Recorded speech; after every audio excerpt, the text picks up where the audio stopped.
Is there somebody that is having issues with the translation? Channel 1, Canal 1, Español, Channel 1, Spanish, and Channel 2, English. Okay.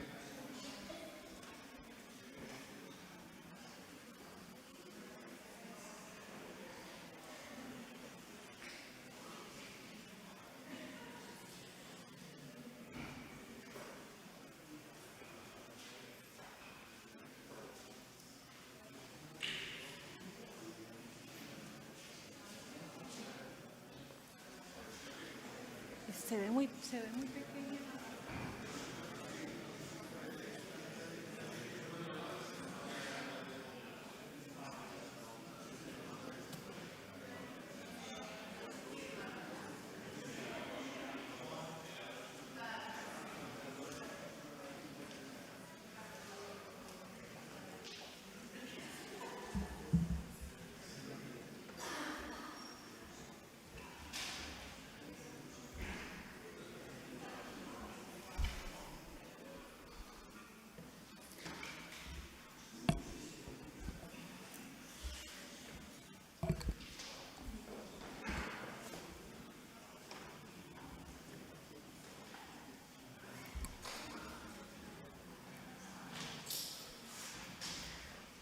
Buenos días a todos. Good morning, everyone. Thank you. Sorry, I'm going to change to Spanish if you allow me. Buenos días a todos y muchas gracias por aceptar esta invitación. En nombre de la UICN y del proyecto Invasacua, les doy la bienvenida a este evento de intercambio de experiencias en proyectos de especies exóticas invasoras en Europa. Me gustaría agradecer la presencia del Ayuntamiento y la Diputación de Málaga, que siempre nos han apoyado en todas las actividades que desarrollamos de la UICN en la ciudad y, por supuesto, por permitirnos organizar esta actividad en este espacio tan maravilloso. Por supuesto, agradecer a nuestro director de la UICN su presencia aquí para darnos unas palabras de bienvenida. Y como saben, el objetivo de este evento es que nos juntemos para intercambiar experiencias e información obtenidas sobre a lo largo de todos estos años en los proyectos sobre la gestión de especies invasoras en distintas partes de Europa.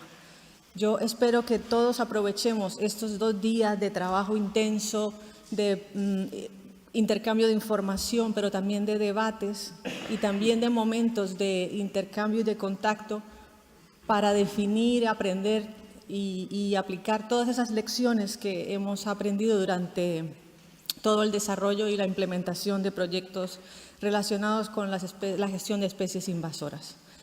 Sin más, solo quiero darles la bienvenida, agradecerles su presencia y me gustaría darles la palabra al director de la oficina del Centro de Cooperación para el Mediterráneo de la UICN, el señor Maher Mayub.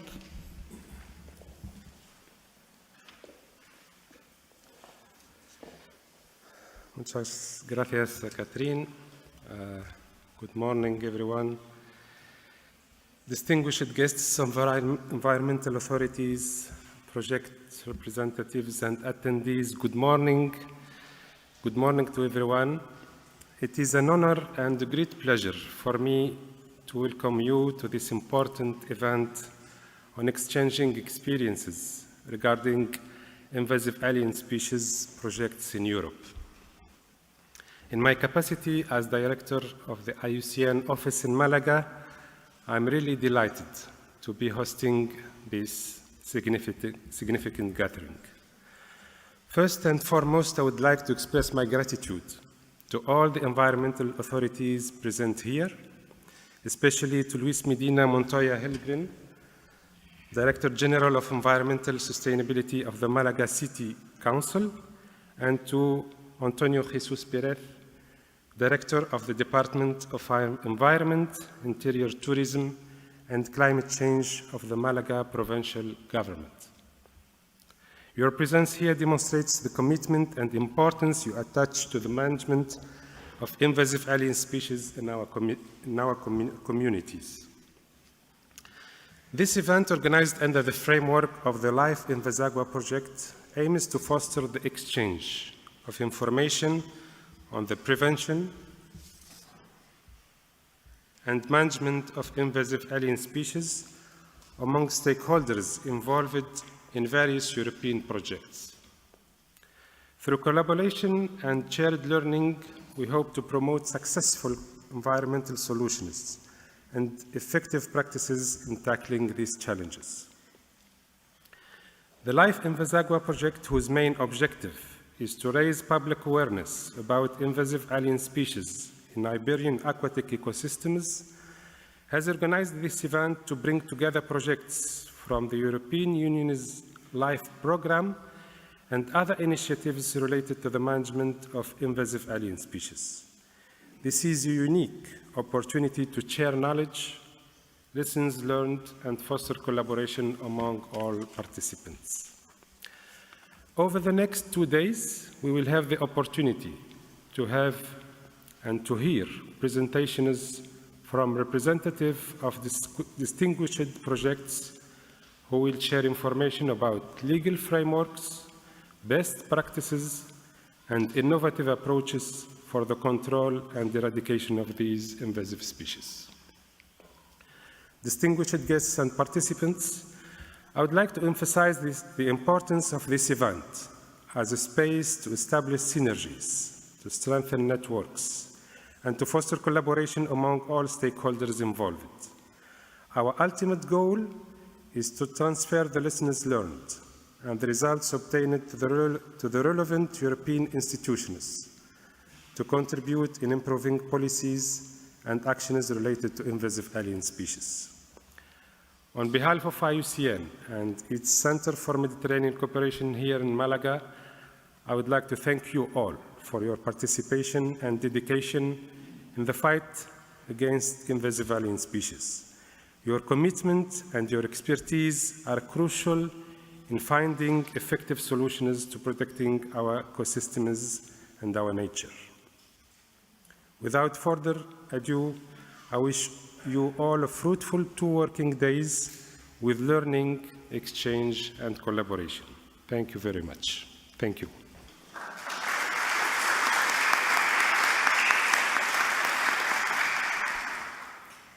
Gracias, Maher. Ahora me gustaría invitar a unas palabras al señor Luis Medina Montoya, director general de Sostenibilidad Ambiental del Ayuntamiento de Málaga. Buenos días. Good morning, everyone. I am delighted to welcome you to the beautiful city of Málaga in Spain for this international event on exotic invasive species. It is indeed an honor and a privilege to have been invited by the Center for Mediterranean Cooperation of the IUCN, an entity that recently celebrated its 20th anniversary in this city, to present these opening remarks and to be joined by participants from so many different countries in Europe, such as Portugal, Italy, Finland, the UK, Belgium, Croatia, Turkey, Germany, or Serbia, in order to discuss such an important topic. Invasive alien species have become a major threat to biodiversity and to ecosystems around the world, and sustainable management of resources, along with human activities, have led to species being transferred from one ecosystem to another without any control and often with disastrous consequences which are impossible to reverse. Therefore, this event focuses on improving our understanding of the current state of the problem and work collaboratively in finding collective solutions that help reduce and ultimately eliminate or reduce to the minimum the actions and omissions that are responsible for the destruction of so many habitats around the world. Invasive alien species can cause serious environmental and economic problems for local urban authorities. These species can outcompete native flora and fauna, disrupt natural food webs, alter the chemical makeup of soils and waterways, reduce agricultural yields, damage buildings, and affect recreational areas. The economic costs related to exotic invasive species can be considerable, including direct losses due to property damage, reduced crop yields, and the expense of controlling and restoring impacted systems. As local urban authorities, we are addressing this problem by implementing various types of measures. Land management and control of body watercourses are the most common strategies. For example, city parks, rivers, urban forestry, and environmental departments are involved in controlling alien species by controlling local populations using manual, chemical, or mechanical means, such as cutting or burning, or by using plants with specific allopathic properties. Restorative approaches that encourage native species regrowth are important to develop a sustainable urban landscape. In many cases, best management practices must be implemented in order to monitor, detect, suppress, and eradicate invasive species. In addition, most urban authorities also seek to inform the public about the problem and challenges imposed by exotic invasive species and educate them on appropriate methods of prevention and control. This might include public awareness campaigns or educational programs in schools. This is perhaps the biggest challenge that we face as local administrations, since we observe a growing humanization of animal species in general, and vertebrates in particular, by the populations, by means that many of the measures implemented for the control of invasive species collide with sectors of the population identified as animalist, which protects and angrily question many of these actions. Some of you may know that Málaga is one of the candidates to host a specialized international expo in 2027, to which we have presented the theme, The Urban Era Towards the Sustainable City. I am convinced that this future event could very well serve also to create awareness about this topic and teach visitors about the characteristics of some of the most commonly encountered exotic species in our cities and towns. Visitors should be able to learn about the challenges associated with these species and understand how they can help to protect their home cities from potential harm. If we were finally selected, something that we will know on June 21st, we would love to receive you all back in Malaga to explore some more into the issues and challenges that you will address during these days here in Malaga. Thank you all for being here, and I urge you to make the most of this opportunity to exchange ideas, knowledge, and experiences regarding this pervasive issue that affects us all. Working together is the best way to create a stronger and more sustainable future for our shared planet. I hope that you all enjoy your stay in Malaga and take the opportunity to explore our city, its main attractions, and of course sample some of the finest food that we have to offer. While you're here, and if you have been wise enough to stay for the weekend, why not take a stroll along the Mediterranean Sea, check out the restaurants and cafes in the city center, or even take a tour to the historical sites or our numerous museums. You are all welcome into Malaga, and I hope that you have a pleasant stay and also a productive work while you're here. Thank you very much.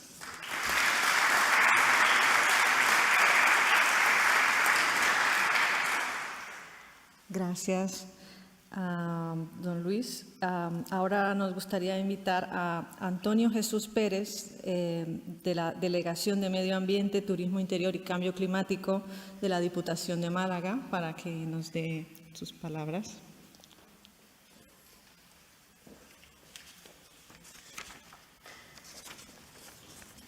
Buenos días.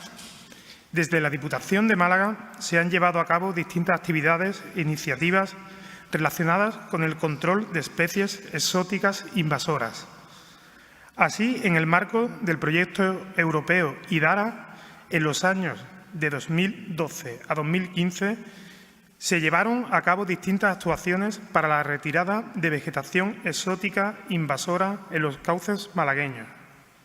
Dichas experiencias se recogieron en un manual que se editó sobre la restauración ambiental y uso público de ámbitos fluviales, editado por la Diputación en 2013 en el marco del proyecto europeo antes citado.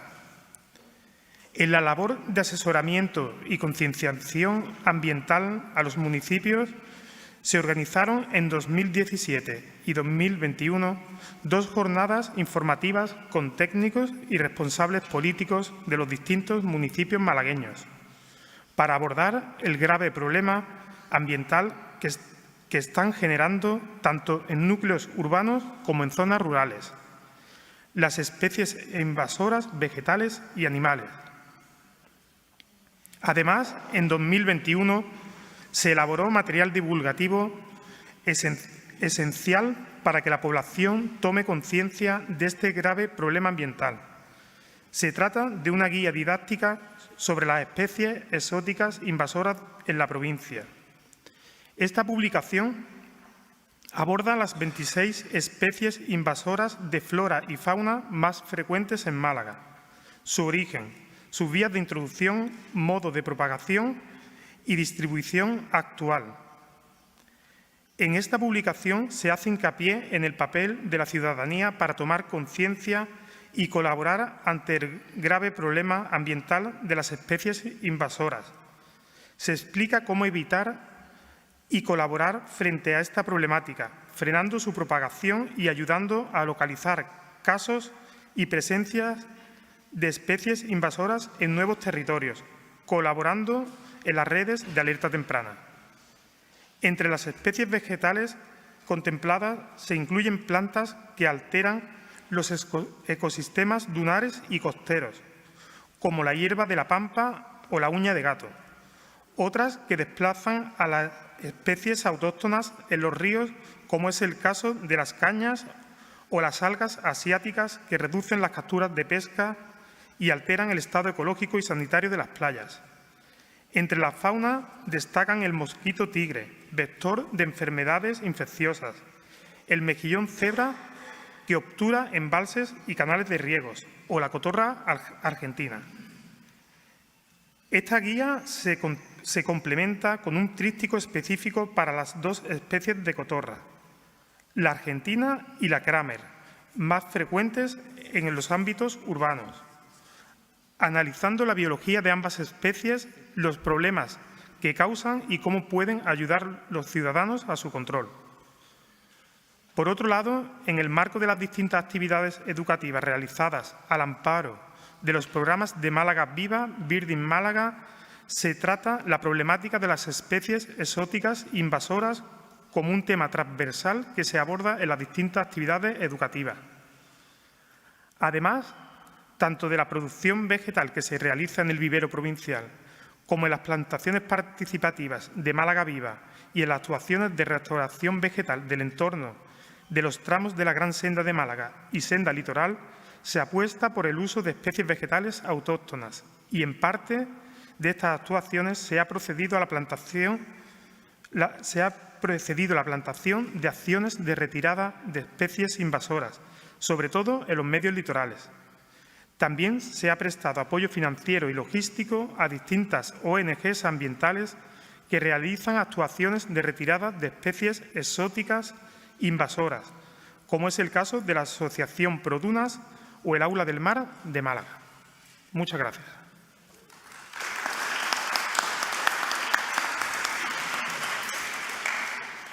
Muchas gracias a las autoridades por darnos estas palabras de bienvenida tan alentadoras y tan ilustrativas. Ahora los invito, si desean, a pasar al lado de los participantes. Muchas gracias. Y ahora les dejo con mi compañero José, que nos va a explicar un poco los objetivos de este evento que queremos tener al final de estos 2 días. José.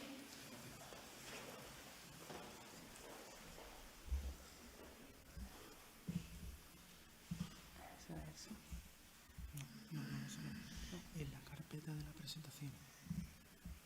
¿Cuál es? Está en internet. Espera. Está por aquí. Okay.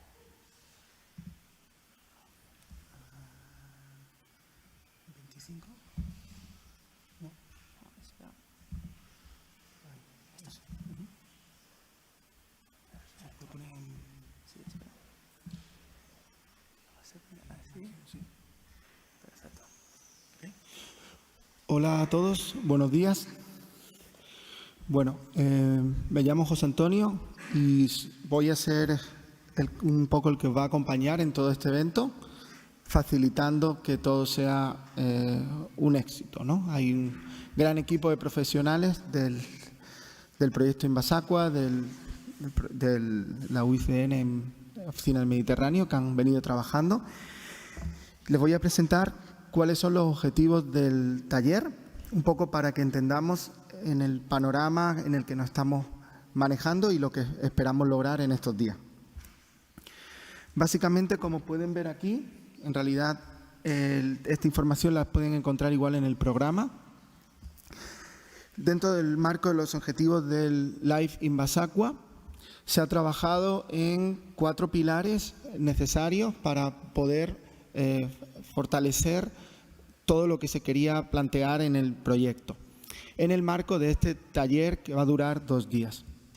Entre ellos, el de promover el intercambio y la transferencia de información, así como herramientas y modelos de actuación de los diferentes proyectos que se van a presentar. También de los proyectos que, aunque no presenten, tienen una experiencia muy importante. El segundo, el de compartir esas experiencias y explorar sinergias entre profesionales y proyectos. Tercer punto, el de acordar puntos principales y lecciones aprendidas. Vamos a trabajar actividades en torno a ello. Y por último, el de facilitar ese intercambio de conocimientos, reforzando la cooperación, que es muy importante para que entre todos podamos lograr el objetivo planteado de lucha contra las especies invasoras acuáticas. Dentro del taller vamos a trabajar principalmente con 3 tipos de actividades. La primera, y que han podido ver en el programa, muy centrada en presentaciones breves, donde cada ponente va a poder presentar una introducción sobre cómo el proyecto ha tenido un impacto en la comunicación, ciencia ciudadana y otros aspectos relevantes. En segundo lugar, vamos a trabajar con mesas redondas y debates, donde se van a entrar en profundidad temas específicos que se han considerado relevantes en el marco del proyecto. Y por último, y esta tarde vamos a tener una dinámica donde vamos a hacer un ejercicio colaborativo para buscar extraer entre todos cuáles han sido las lecciones aprendidas de la ejecución de los diferentes proyectos en los que cada uno de ustedes están involucrados. Además de eso, el último día, mañana, vamos a tener una actividad de reflexión donde vamos a sistematizar todo lo que de alguna u otra forma hemos vertido en estos 2 días de evento. Por último, y no menos importantes, vamos a tener una actividad el día de mañana a última hora para conocer un poco más la ciudad relacionada a las especies invasoras, y también vamos a fomentar pues, que haya el mayor intercambio de conocimiento y confraternización entre todos ustedes. Lo cual les animamos igual durante los almuerzos y descansos a que intenten trabajar el networking, que sabemos que es muy importante. Dentro de los ejercicios que les vamos a pedir, y para el cual la gran mayoría de ustedes, los que ya tienen la acreditación, han podido ver que se les ha asignado una especie exótica invasora. Lo que vamos a tratar es de fortalecer que cada uno de ustedes conozca un poco más sobre otras personas que pueden o no conocer del evento, pero también sobre las especies que esas otras personas tienen asignadas dentro de su acreditación. Básicamente, lo que tienen que intentar saber lo antes posible para poder hacer correctamente el ejercicio es conocer un poco sobre la especie que se les ha asignado. Espero que ninguno sepa sobre la especie, quiere decir que han aprendido algo más. También cómo ha llegado hasta aquí, cómo ha llegado a ser un problema como especie exótica invasora y, no menos importante, qué es lo que tenemos que hacer para lograr trabajar en la lucha contra ella. Eso lo van a tener que realizar hablando entre ustedes y vamos a asignarnos unos papeles que los vamos a hacer en el primer break para que puedan llevar un control de cuántas especies invasoras han podido conocer hablando con los otros participantes. No queremos que esto se convierta en un estrés, por favor, pero más que todo es para dinamizar que haya un intercambio de conocimiento. Y por último, va a haber regalos, evidentemente, a las personas que hagan un mejor trabajo de conocer sobre otras especies. Por último, igual no menos importante, sé claramente que todos venimos con la mejor de las intenciones al evento, pero es muy importante entender que lo que vamos a exponer aquí son experiencias personales, profesionales, al cual todos, y les invito por favor a participar, a consultar, a indagar, pero siempre evidentemente en el marco de cómo todos queremos recibir las sugerencias o comentarios constructivos. En segundo lugar, el agua de Málaga es excelente para refill, así que por favor cualquiera que necesite agua puede hacer refill de ella y van a poder encontrar unos códigos QR justo ahí a la derecha en la pared donde van a poder acceder al programa y a diferentes materiales sobre el evento. Dicho esto, vamos a dar paso al primer bloque de presentaciones. Invitar, por favor, a Mijaela Pirbu, del Ministerio para la Transición Ecológica y el Reto Demográfico, quien nos va a hablar del marco jurídico y la aplicación del reglamento sobre las especies exóticas invasoras en España. Muchas gracias.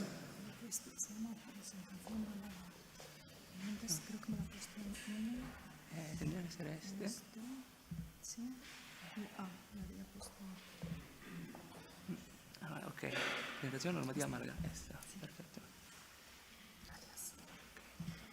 ¿Sí? Sí,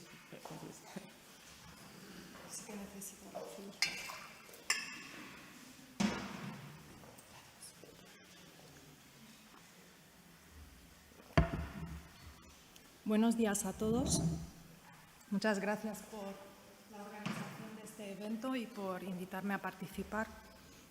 Soy Mijaela Pirbu, trabajo en el Ministerio de Medio Ambiente como asistencia técnica para la Subdirección de Biodiversidad Terrestre y Marina. Y os voy a hablar hoy sobre el marco normativo y su implementación en España en cuanto a especies exóticas invasoras. ¿Se escucha bien? ¿Sí? Vale, sí, gracias. Voy a hacer un breve repaso por la normativa de especies exóticas invasoras, normativa de alóctonas y hacer la distinción en lo que en el marco normativo definimos como especie invasora y especie alóctona. Otras disposiciones en las que nos apoyamos a la Administración Pública y, muy brevemente, comentar la normativa comunitaria de especies exóticas invasoras.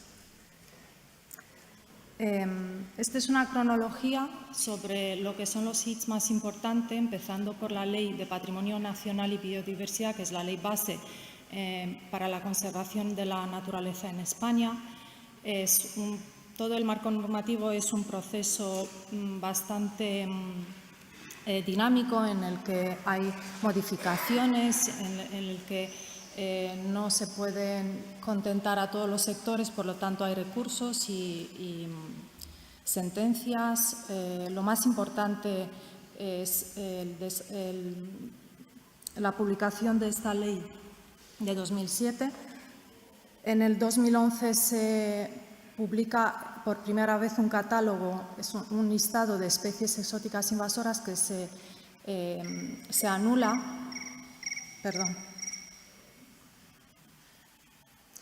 que se anula y se vuelve a publicar en el año 2013 modificado, a la vez con la publicación del Real Decreto 630 de 2013, un año antes de que se publicase el Reglamento Europeo, que todos conocéis muy bien. En el año 2020 se ha publicado un Real Decreto 570 del año 2020 sobre la importación, el procedimiento de importación de especies alóctonas, y se ha publicado un listado de especies alóctonas que incluye un número de 3.500 casi taxones. Estos son los hits más importantes. Voy a empezar por el por el Real Decreto 630, que publica el Catálogo Español de Especies Exóticas Invasoras. Como veis, tiene un total de 199 taxones, de los cuales hay 3 familias, varios géneros y unas subespecies. Lo más destacable es que la mayoría, o sea, el grupo predominante aquí es el de flora, y bueno, se ha modificado recientemente este Real Decreto con la publicación de otras 5 especies, 5 taxones, que han sido una planta, 3 especies de hormigas, una especie de pez y la familia Herpestidae, que incluye las mangostas. Los efectos de la catalogación en el Catálogo Español de Especies Exóticas Invasoras son la prohibición de posesión, transporte, tráfico y comercio de ejemplares vivos o restos y propágulos que se puedan reproducir, con algunas excepciones, como bien sabéis, que se pueden solicitar previa autorización, excepciones para investigación, para la salud y seguridad de las personas, con otros fines.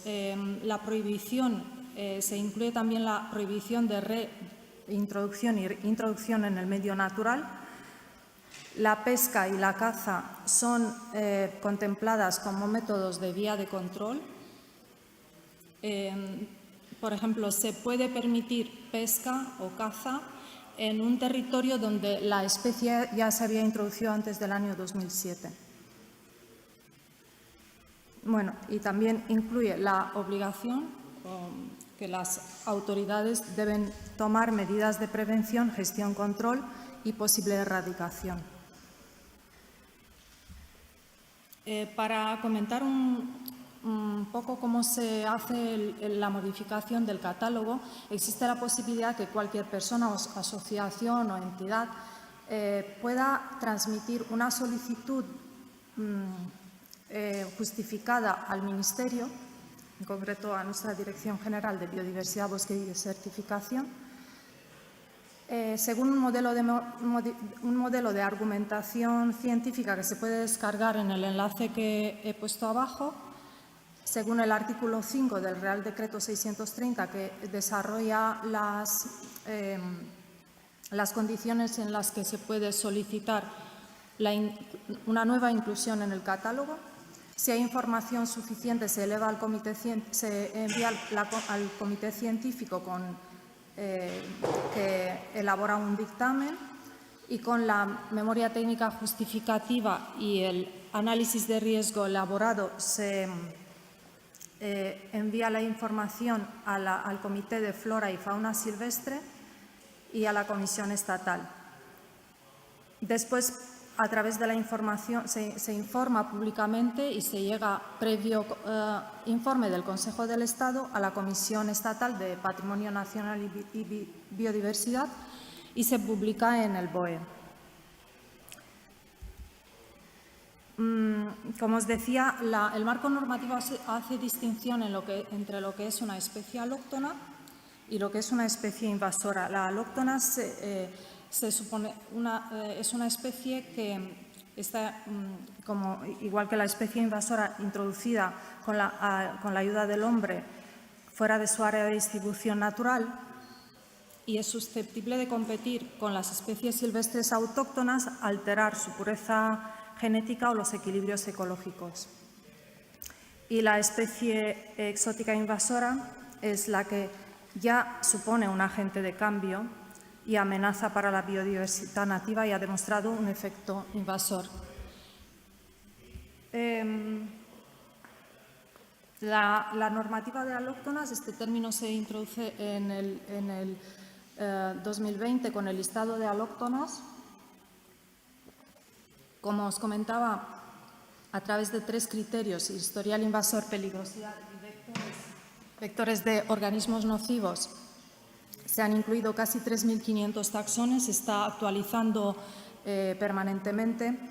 Está prohibido importar o introducir una especie alóctona que está incluida en este listado sin antes haber pasado un análisis de riesgo que debe ser favorable y se debe presentar en el punto de inspección fronteriza antes de la intención de importar. Recientemente hemos actualizado este listado con los resultados del Horizon Scanning, tomando en cuenta las especies con riesgo alto y muy alto. Bueno, como os contaba, la normativa de alóctona tiene un carácter preventivo, intenta regular el procedimiento de importación de especies en el territorio nacional desde terceros países con el fin de preservar la biodiversidad autóctona.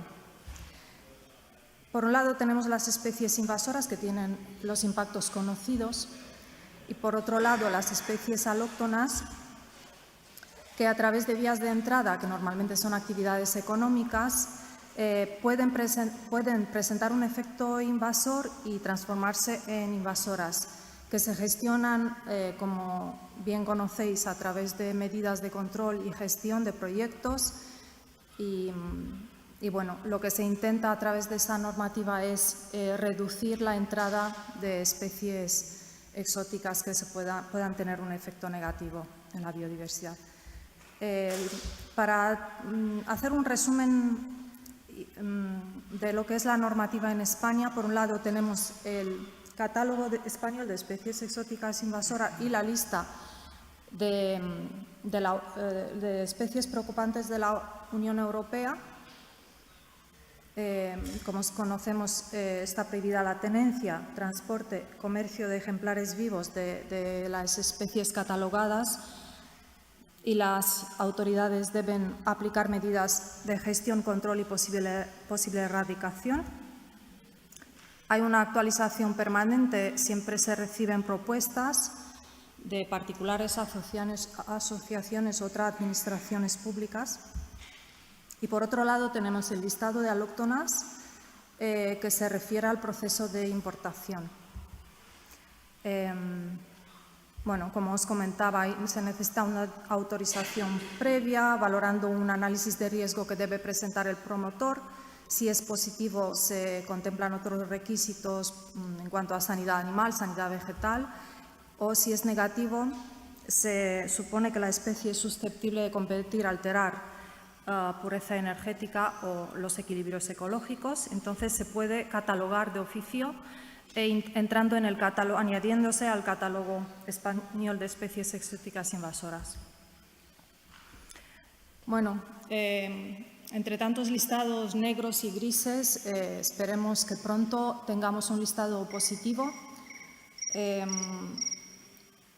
Como sabéis, la Ley 7/2023 de 28 de marzo de protección de los derechos y el bienestar de los animales introduce la necesidad de crear un listado positivo. En la disposición final cuarta dispone que en el plazo máximo de 24 meses desde la entrada en vigor, que va a ser en octubre de 2023, a los 6 meses de haberse publicado en el BOE, el Gobierno debe aprobar el reglamento que desarrolle el listado positivo de animales silvestres que pueden ser objetivo de tenencia. Ya hay un borrador de este reglamento. A los 12 meses de haber entrado en vigor se debe ya publicar un listado positivo de mamíferos Se empieza por mamíferos, aves, reptiles y hasta llegar a invertebrados. En este momento se valora la posibilidad de empezar con un listado previo para facilitar la discusión sobre este asunto, con unos criterios claros de inclusión o de exclusión que se someterá a evaluación y consulta pública. Sabemos también que hay una propuesta para un listado positivo europeo con todos los beneficios de un sistema o de otro. Otras disposiciones con las que nos manejamos en la Administración es la red de alerta coordinada por nuestro Ministerio, según contempla el artículo 14 del Real Decreto 630. Se hace un seguimiento también de las especies más problemáticas con medidas urgentes o colaboración con el Seprona siempre que se nos avisa. Tenemos una buena colaboración con la Guardia Civil, entonces todas las alertas que nos llegan los transmitimos para efectos oportunos. También elaboramos las estrategias nacionales que empezamos una por una con estrategias dedicadas a cada una especie, pero no llegamos al ritmo de 199 taxones. Hemos tenido que pasar a estrategias por grupos taxonómicos o por especies en un ambiente, como por ejemplo la estrategia de especies acuáticas que está en desarrollo. Ya el borrador está elaborado y se está elevando a los grupos de trabajo para finalizar, para aportaciones y para presentarlo en la próxima elevación. Por ahora, la normativa comunitaria, como todo el mundo creo que conoce el reglamento europeo, aquí no me voy a detener mucho. Solo decir que es el reglamento que se dedica a la prevención y gestión de la introducción y propagación de especies exóticas invasoras en Europa. El listado de especies preocupantes ha sido modificado varias veces por reglamentos de ejecución y se hacen solicitudes permanentes desde la Comisión Europea o desde los Estados miembros con análisis de riesgo muy complejo según modelo de la Comisión, y también existe la obligación de presentar planes de acción. Nosotros tuvimos que presentar nuestro plan en el año 2021 y también la obligación de notificar y adoptar medidas para prevenir introducción y propagación, así como presentar informes cada 6 años sobre el estado de las especies, tanto en el catálogo nacional como en el listado europeo. También existen excepciones como permisos y autorizaciones para investigación, conservación ex situ.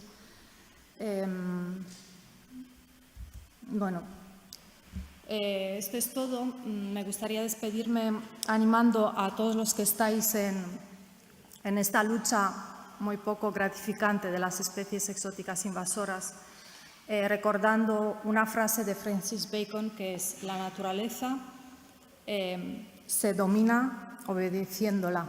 Muchas gracias.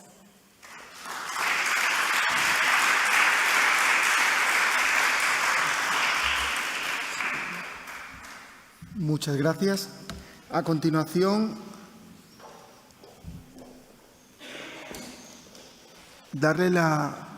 invitar a Kevin Smith, quien nos va a hablar del papel de la UICN en la lucha contra las especies exóticas invasoras en Europa. Recordarles que al final del bloque vamos a tener una sección para preguntas y respuestas. Por favor, las preguntas guárdenlas para ese momento. Adelante. Thank you. Good morning, everybody. My name is Kevin Smith. I lead our UCN Secretariat work on invasive alien species, and we're based in Cambridge in the UK. And we have been helping the IUCN Mediterranean office on the Life in Visakwa project. So I've just been asked to talk about what IUCN does on invasive alien species. I will touch on what we do within the EU sphere, but I am actually going to be focusing more about what we do at a global level. So, right, let's see. And apologies, actually, hopefully you can read all my slides, but some might not be that readable.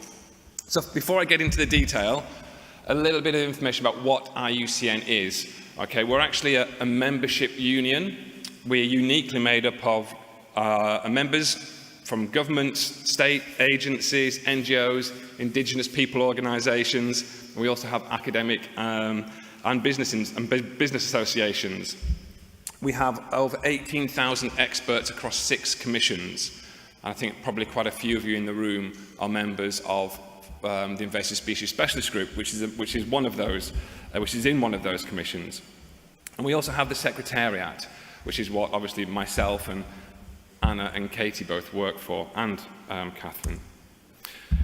We also have every 4 years the World Conservation Congress. This is where all our members come together and vote on resolutions and recommendations to really dictate how IUCN and its members should move forward in the 4 years. We also have a programme. Currently, we have our Nature 2030, it's a decadal programme, and to kind of just to highlight really how IUCN is supposed to work, our mission is to influence, encourage and assist societies in conserving nature and ensuring that any use of natural resources is equitable and sustainable. Now, we do this primarily by generating knowledge, influencing policy and demonstrating solutions. Now, in our programme, invasive alien species is named in a number of our programmatic areas, so we do have a mandate to work on invasive species. Now, back to the resolutions. IUCN has passed over 1,500 resolutions since it was formed in 1948, and 15 of those, so not a huge amount, but 15 have been on invasive alien species. And just to highlight a few of the more recent ones, in 2020, in our last Conservation Congress, we had a resolution to support Madagascar to build its capacity on managing invasive alien species. We had one on the need to take urgent action against pampas grass. We also had another one to really scale up, to support the scaling up of actions to support eradications on islands. And in the previous Congress, which we'll hear more about, we also had a resolution asking IUCN to develop a standard classification scheme to measure the magnitude of impacts of invasive alien species. A lot of people know IUCN for the databases. Basically, these are the databases that have been mobilized through IUCN standards. So I'm sure a lot of you know about the IUCN Red List of Threatened Species. There's the Red List of Ecosystems, we have the Global Invasive Species Database and the Environmental Impact Classification of Alien Taxa, the World Database on Protected Areas, which is run by the United Nations, and also key biodiversity areas. So all of these data sets are underpinned by an IUCN standard. And just quickly to show the team here, so we have, in terms of the Secretariat, there's myself, Anna and Katie, and then we have the commissions. We have Ricardo here from the Species Survival Commission, the Invasive Species Specialist Group. But like I say, there are over 250 members of the Invasive Species Specialist Group. Overall, we very much focus on, together, we work very closely together on that science-policy interface, and we'll come on to more of that in a minute. So I'm going to tell you now about what IUCN does on invasive species, and I'm going to do it within the framework of the Species Survival Commission's Assess, Plan, Act framework. So it kind of just lays out how we try and influence conservation on the ground. So in terms of the assess component, how do we understand and inform the world about the status and trends of biodiversity? So what are we doing on invasive species in that sphere? Well, I'm sure you're all aware of the Global Invasive Species Database. It has information on over 850 species, information on their distribution, impacts, pathways of introductions, and I'll come on to it in a minute, but it will also have our ICAT assessments. That's that standard on environmental impact classification of alien taxa. So they're also in there now too. And it's also got a relatively updated search functionality, which you can search under the ICAT categories too. But you might not know is that the Global Invasive Species Database actually links across to the Red List. So if you go to, for example, here we have the Indian house crow. If you go to the impact section on the database, it will list the globally threatened species that are impacted by that invasive species. And if you click on one, for example, the Pemba scops owl, it will kick you across straight to that red list species page. And then if you look in the red list species page threats, it will name the Indian house crow, and if you click on that, it will kick you across to the global invasive species database. So we are trying to improve our interlinkages between our different databases. But what does the IUCN Red List actually tell us about invasive species? This is a little bit outdated.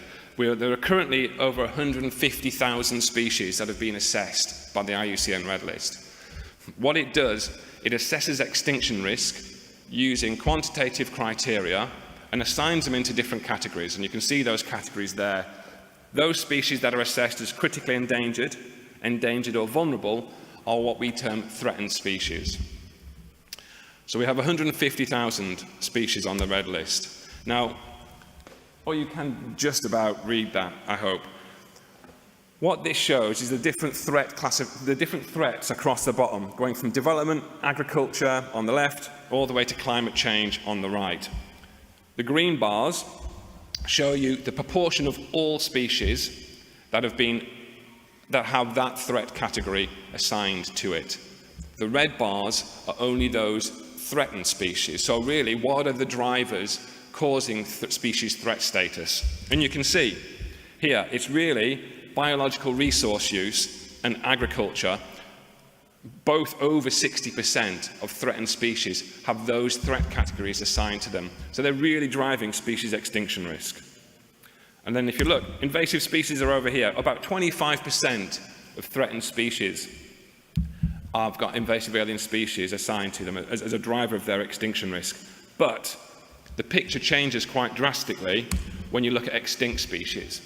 So if you look at those species that have been assessed as extinct or extinct in the wild, you can see that invasive alien species are by far that biggest driver of extinction. Obviously, a lot of this is coming from island extinctions. But still, it really shows the importance of addressing invasive alien species if we want to prevent species extinctions, and I'll come on to the global policy context around that in a minute. Oh, yeah, okay.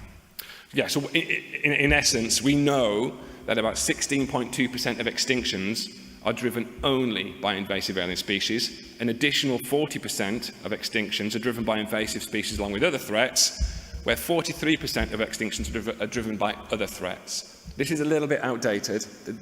I do need to redo this analysis, I have to say. Another key data source that IUCN runs is the Global Register of Introduced and Invasive Species. So this is actually IUCN were requested to do this by parties to the Convention on Biological Diversity. It's actually mobilised through the Global Invasive Alien Species Information Partnership. So it's IUCN, GBIF and a few other partner organisations working together on this. It was launched in 2018, but it was only relatively recently completed. It compiles country checklists of alien and invasive alien species, and all those checklists are validated by experts from within each country. It identifies if there's also evidence of impact.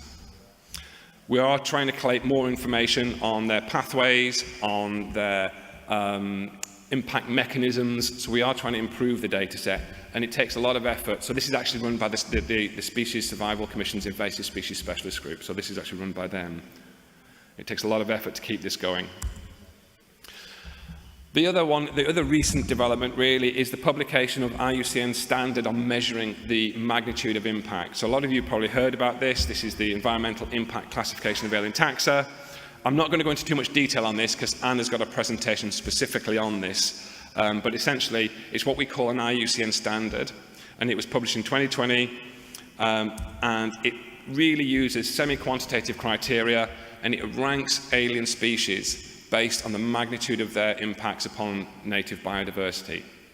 So you can see that chart there looks very similar to the Red List. It adopts a lot of the similar processes set up by the IUCN Red List. You can undertake global and national scale assessments, and all the assessments that are produced using this scheme, all the global assessments, will be published in the Global Invasive Species Database. So just here you can see, so if you go onto the Global Invasive Species Database, there's currently 180 ICAT assessments on there. You can see the bar across the top. You click on that and it will open up the ICAT assessment for that species, and then you can download all the information on there. Okay, so on to the plan component. So what are we doing to support the development of strategies and policies? This is probably another key part of what we do. A lot of you are probably aware the Global Biodiversity Framework recently agreed. It has a target specifically on invasive alien species, and this is really going to drive a lot of the work that IUCN do on invasive species over the next decade. There are three core elements to the target. One is to identify and manage pathways of introduction. The second one is preventing the introduction and establishment of priority invasive alien species. And then the last one is eradicating and controlling invasive alien species, especially in priority sites. So that's the target. I'm not going to go into too much detail on that. We could talk for hours on it, but that really is going to drive a lot of action at a global level and also at a national level on invasive alien species. We engage with the CBD and other international policy fora quite a lot. We try and influence, for example, what was said in the Global Biodiversity Framework. We have also, like I said, we received mandates from the Convention on Biological Diversity to develop the pathway categories. So they were developed by IUCN, the Global Register, ICAT. We've also done lots of other guidance documents at the request of parties to the Convention. We also run indicators for the Sustainable Development Goals and various other pieces. So we do engage a lot at that global policy level. We produce lots of guidance documents that are relevant for different countries, from the urban dimension through to island eradications, protected areas and invasive species. An example is the guidelines for invasive species planning and management on islands. It's a very practical kind of checklist toolkit that is designed to be used by practitioners as they develop strategies for islands or island states. We also recently worked closely with the International Maritime Organization to develop biofouling management for recreational boating. They currently have a big glow fouling project, and so we are a strategic partnership. We're a strategic partner on that project.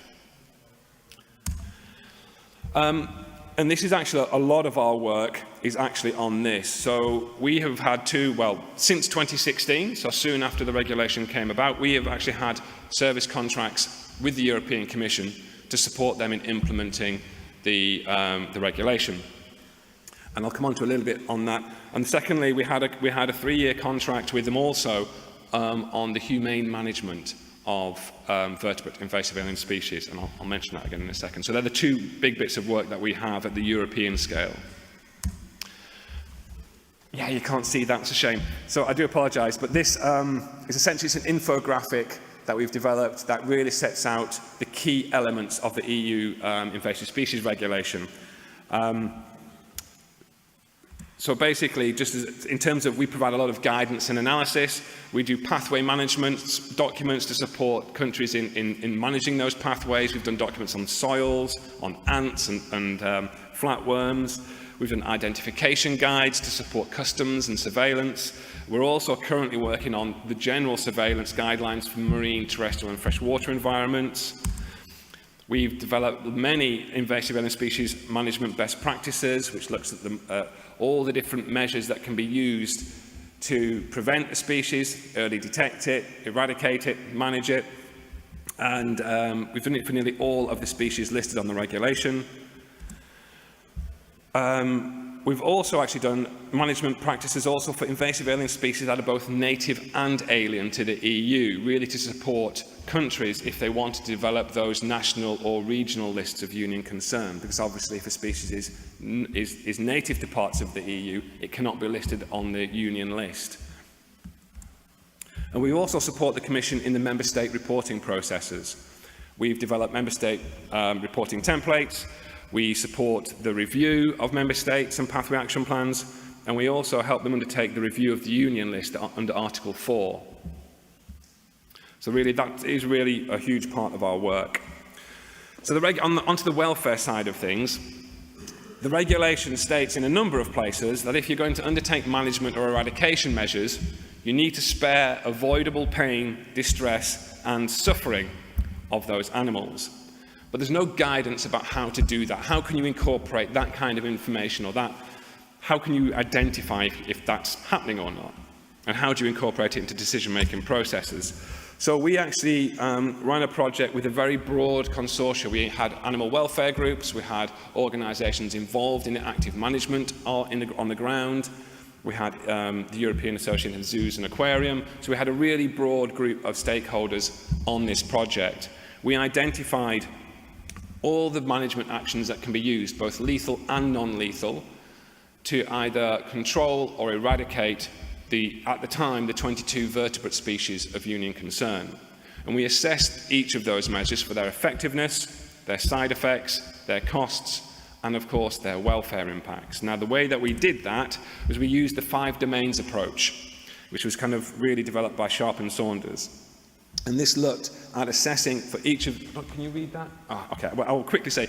The domain 1 is on water deprivation, food deprivation and malnutrition. Domain 2 on environmental change.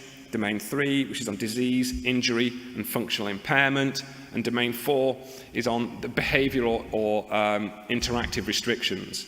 And then they get kind of all combined together and you give it an overall welfare impact. So we assessed all that. We produced the guidelines doc. It's quite big, but it's available on our website and also on the Commission's website. So that is now available. We hope to update this with all the additional vertebrate species that have been listed. But a lot of work on invasive alien species is also done by a lot of IUCN regions, for example, like here in the Mediterranean. And, for example, here they run the MedMIS platform, which allows many different stakeholder groups to record the presence of invasive alien species within protected areas. They also produce guidance documents, for example, the one shown here. National committees, which is another slightly different form within IUCN, also are quite active on invasive alien species. For example, the French National Committee, they do a lot of great work supporting invasive alien species actions in the French overseas territories. They run their overseas invasive alien species network, they do capacity building, so they're really very active. And we also try and support policy development at a national level, particularly now under the context of the new global biodiversity framework. There's going to be a lot of countries out there who might not have the capacity or the knowledge to know how to actually develop the relevant strategies and action plans, so we can support them in doing that. So very finally now onto the ACT component. So what are we doing to support action actually on the ground? Most, I have to say, most action on the ground is really done through the IUCN regional offices. As I work for the IUCN Global Programmatic, we tend to do less of this, but we have run projects, and we probably will do again. For example, we ran a project in the West Indian Ocean Islands, which was funded by the European Commission, and a lot of it was about building capacity, forming partnerships, mobilising knowledge and data, helping them build strategies, and also undertaking action on the ground at pilot sites. So we do undertake action on the ground. IUCN also run what's called the Save Our Species programme. Now, this is a grant funding scheme, and it funds action for species that are listed on the IUCN Red List as threatened. So they provide threatened species grants and also these rapid action grants. And obviously some of these grants do focus on addressing invasive alien species. And finally, just to note that a lot of the action on the ground in support of the IUCN programme or its resolutions are done by our members. So we have obviously a very big membership, Island Conservation, SANBI, the Mauritius Wildlife Foundation, and also across all of our commissions. A lot of the action on the ground is actually undertaken by those. And that's it. So thank you very much.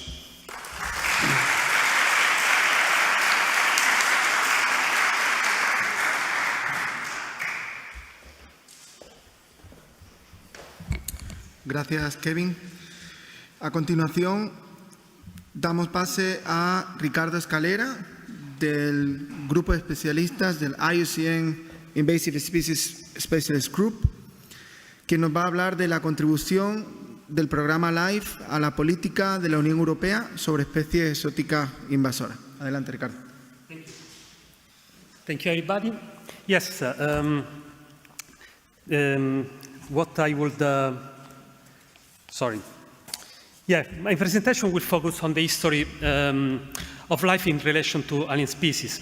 I know this is going to be a very long day, and I'm a bit sorry to start with may sound something like a very boring presentation, at least compared to the very exciting story that I expect from your experiences in the field. But to make it as attractive as possible, let me start by reminding you the purpose of this presentation. Since its start, life has contributed to shape the policy on alien species in the full region, and as we will see, it has been mostly a bottom-up process, with life beneficiaries playing a major collective role on this. Therefore, you, should recognize the importance of our activities, because their impact may go well beyond the actual scope designed for the single projects. As you know, this year we are celebrating the 31st anniversary of Life and Natura 2000.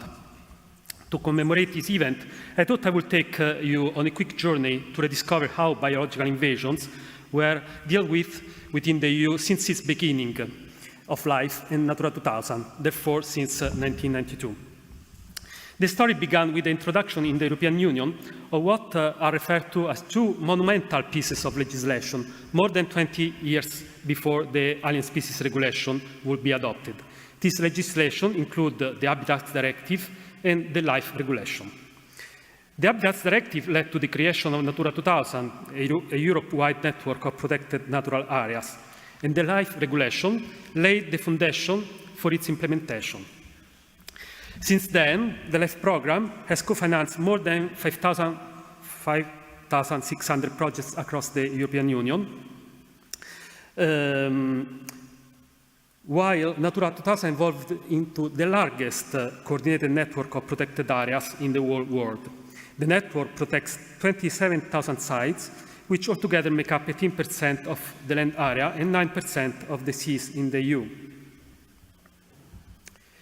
Today, alien species and their impact to the environment are one of the key topics addressed by the LIFE programme, but this was not always the case. At least not when the first brochure on life and alien species was published in 2004. In fact, in 2001, I started to work as a monitor of the LIFE programme, and because of my special interest already at that time about the issue, it took me very little to realize that although the LIFE programme did not specifically address the problem of biological invasions, many LIFE projects included action to deal with the management of alien species. So the brochure was the first report showing the importance of the contribution of life for dealing with alien species in Europe. This was well before the regulation on alien species was even on the policy agenda of the Commission, showing the pioneering character of the LIFE programme. For the very first time, without even being fully aware of the relevance of the topic, the Commission realized that they had spent a lot of resources on this problem. I apologize. In fact, over 100 projects have been either partially or exclusively addressed alien species between 1992 and 2002, mobilizing over 27 million euro for this threat. And, but let's see, yes, the figure more in detail. 24 projects were dealing basically exclusively on the eradication or control of alien species for a total budget of 23.3 million euro. On the other hand, there were additional 83 projects that were aimed only in part to alien species, as they included many types of measures, usually connected to restoration of habitats or recovery of species of EU interest. It was possible to calculate the budget for dedicated specifically for alien species only to 44 projects, and this amounted to about 4.3 million euro. The difficulties was that sometimes it's impossible to extrapolate the expenses dedicated specifically to alien species from, let's say, broad figures related to action aimed to other objectives. I remember this point because I will come back to this shortly. The key conclusion of that brochure were not that different from what we will likely say still today, that the LIFE is the main EU source of funding for field activities aimed at alien species. The high number of LIFE projects dedicated to alien species shows that wildlife managers perceive alien species as a major threat to biodiversity conservation, and LIFE demonstrated that this threat can be addressed successfully within the Natura 2000 network. We said that these impressive figures were achieved even without the LIFE program having any strategy to support this. But consider that these were the years in which IUCN was preparing strategy and guidelines for preventing the biodiversity loss caused by alien species, as also Kevin mentioned it in the previous presentation, along with a guide to design legal and institutional frameworks on alien species. Also, the Berne Convention was developing the European strategy on alien species for the Council of Europe. A new assessment on the contribution of the LIFE program in facing the problem caused by alien species was made in 2010 as part of a project funded by the European Environment Agency. This was within a pilot project for the let's say, streamlining European 2010 biodiversity indicators, also known as CBI 2010. That was a project aimed at the identification of indicators for alien species. The report, which also led to a paper published in the Biological Invasion Journal, highlighted that during the years 1992-2006, the Commission supported almost 200 projects dedicated to reducing or eliminating the threat of alien species for over 44 million euro. An impressive quantity of data and knowledge supported by hands-on experience has been acquired since 1992. Last but not least, LIFE projects have been a key tool to inform and raise awareness on alien species and their impact on biodiversity and also on human activities. Trends concerning both number of projects funded and the cost were clearly positive. What is exactly behind such trends is difficult to identify with certainty, but it could be assumed that this reflects an overall increase in both the awareness of the problem among wildlife managers and scientific institutions, the willingness to pay by the European Commission, institutions, and the EU citizens in general, and that the problem of alien species was growing. The large amount of financing that LIFE has devoted to this topic made LIFE one of the most relevant tools in the fight against alien species.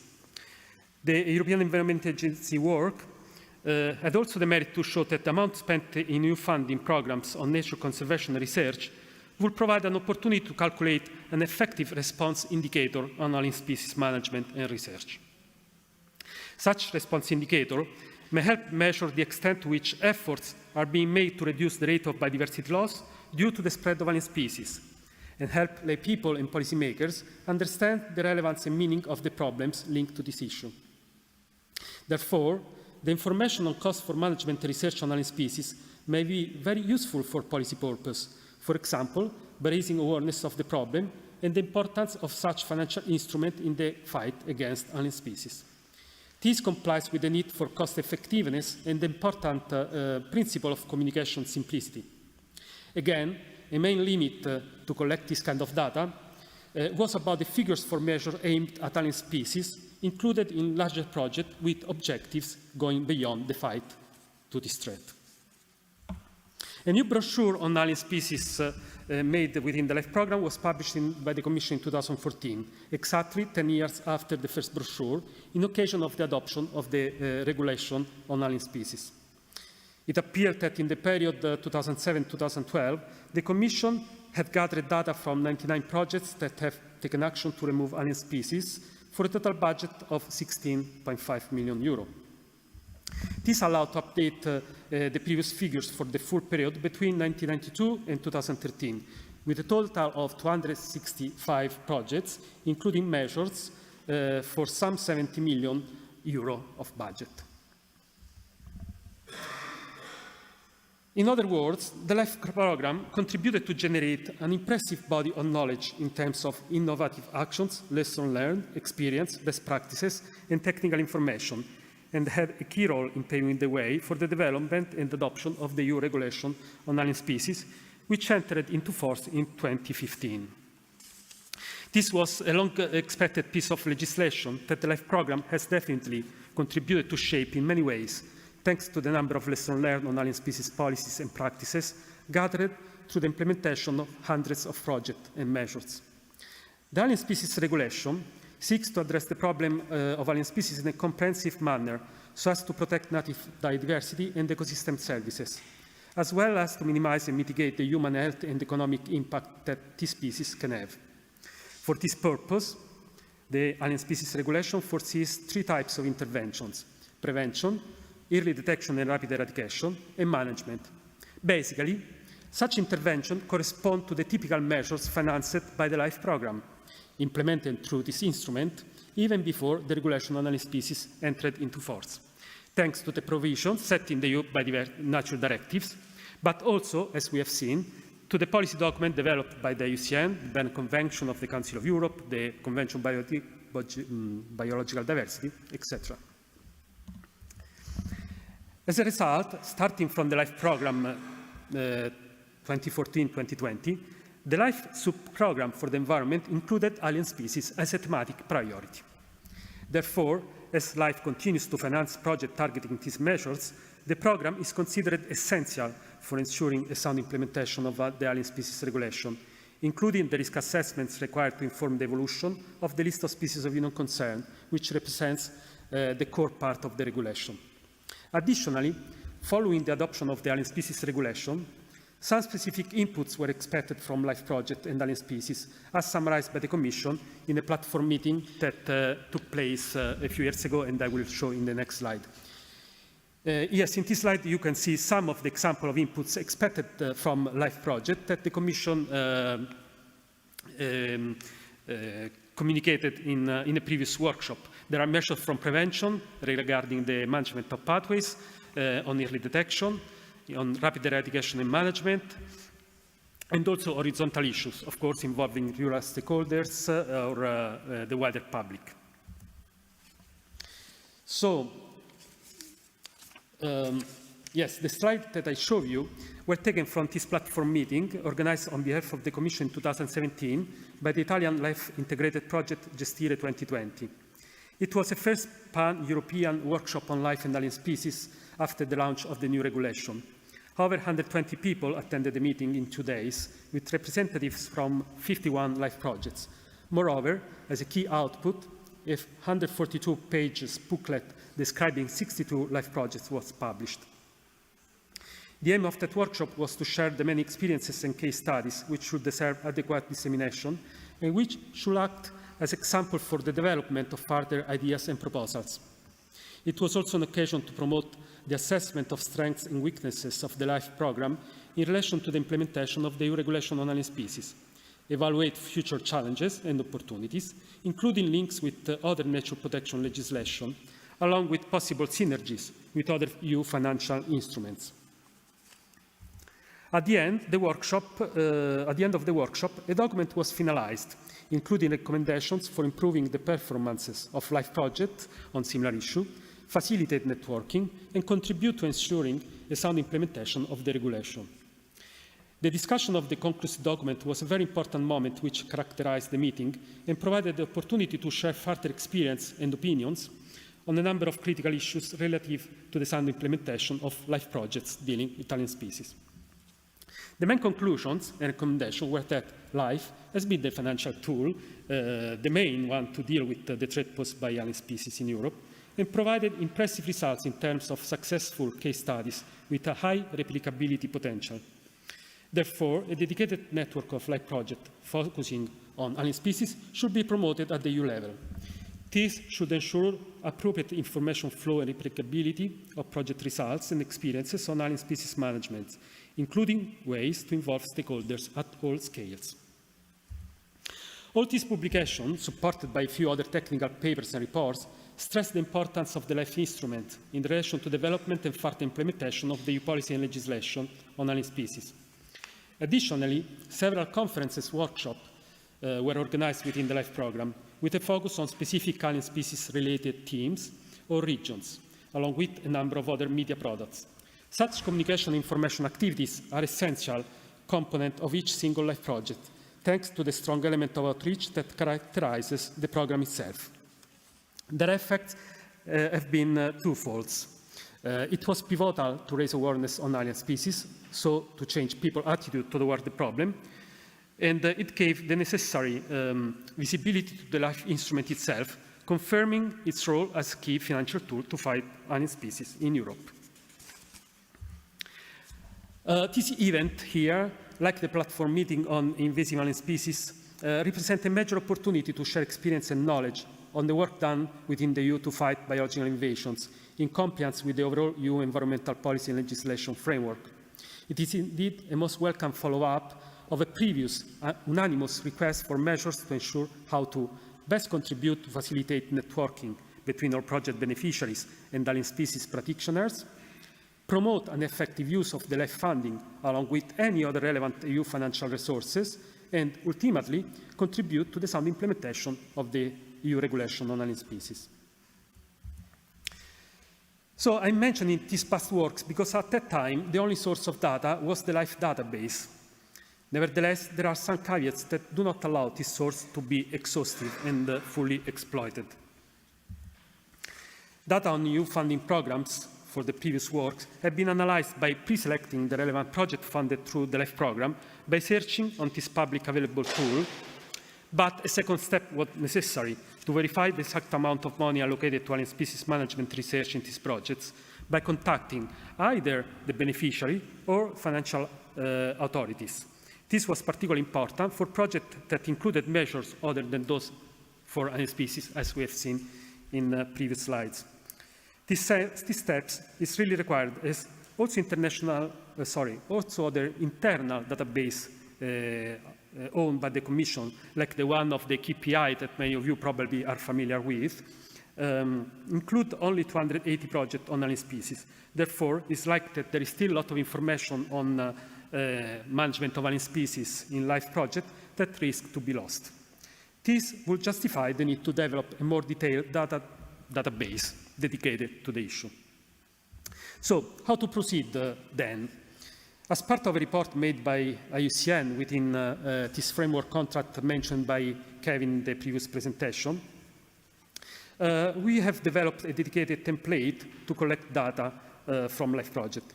In this work, we propose a database structure and the methodology to record in a standardized manner the information on cost and efficiency of measures targeting alien species, by collecting data through both information published in journals and reports and direct interviews, especially from LIFE beneficiaries. Here, we can see the template. It's important just to note that there are 6 main sections on project information, species information, measures, results, cost, and contact information, of course. Overall, the template worked very well with the collection of data from LIFE projects, especially those closed ones. On the contrary, relatively little information appears available in the literature, despite the great number of activities and measures undertaken toward the alien species challenge. This shows, once again, the importance of LIFE project as a unique opportunity to retrieve scientifically sound information on management of alien species. The report also includes some recommendations, which I will briefly summarize here. It is nothing new, and is probably fully in line with the objective of this event too. So LIFE is a key instrument for the management of alien species and a unique opportunity to access first-hand high-quality information on management costs for alien species, and as such, the establishment of a dedicated database would be a crucial step. The database should be extended also to other EU financial programs which foresees measures on alien species, such as the rural development measures foreseen within the agri-environmental schemes. And a dedicated EU network of authorities, scientists, researchers, stakeholders, wildlife managers, etc., should be promoted. This is key to ensure that appropriate circulation of information about results and experience is done from projects dealing with alien species management and prevention. I will consider these points for the discussion at the open panel of tomorrow afternoon. By addressing these questions, it may be possible to find the right tools and strategy to ensure the most effective approach to future measures aimed at networking, reporting, sharing knowledge and experience between LIFE projects. This may help LIFE beneficiaries to play a synergic and strategic role in shaping the current and future policy and legislation on alien species, including in relation to the LIFE program, like as it has been done for the current financial period 2021-2027. Thank you.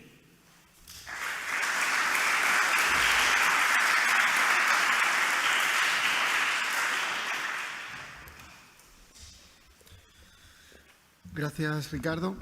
A continuación, damos la palabra a Celia López, de la Universidad de Murcia, coordinadora del proyecto Life in Basacua, que nos va a hablar de los resultados y las lecciones aprendidas. Gracias, Celia.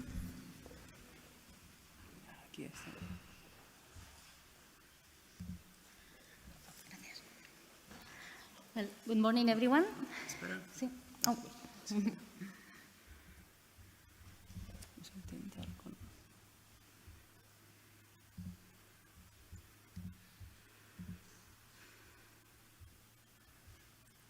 Ese es un PDF.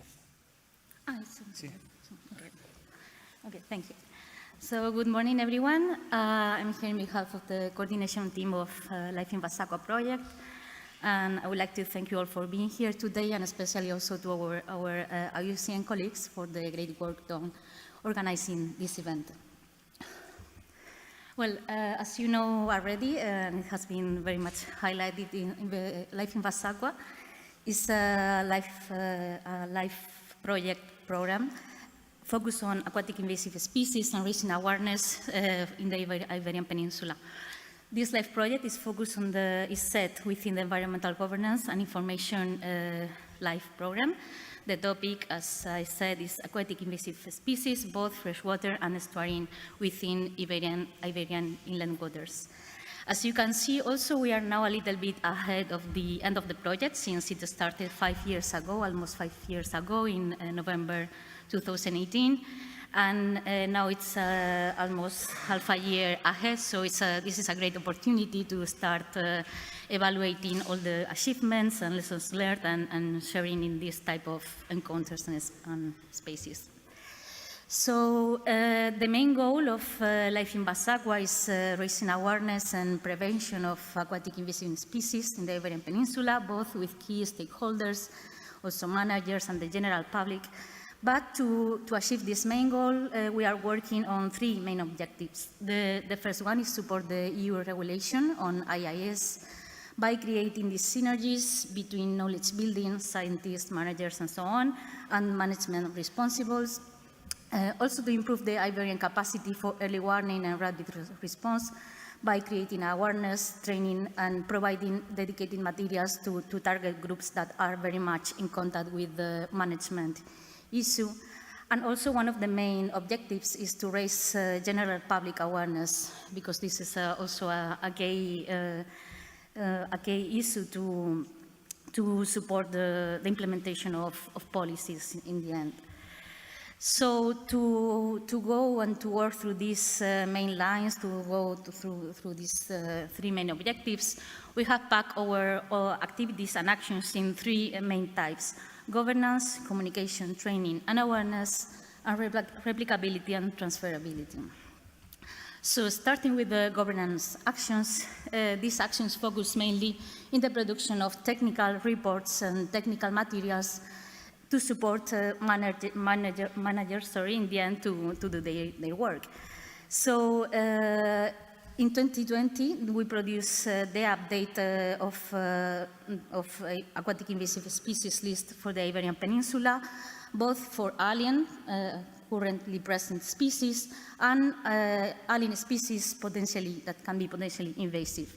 So as you can see in the first list, they were listed more than 300 alien species and almost 300 alien species with invasive potential.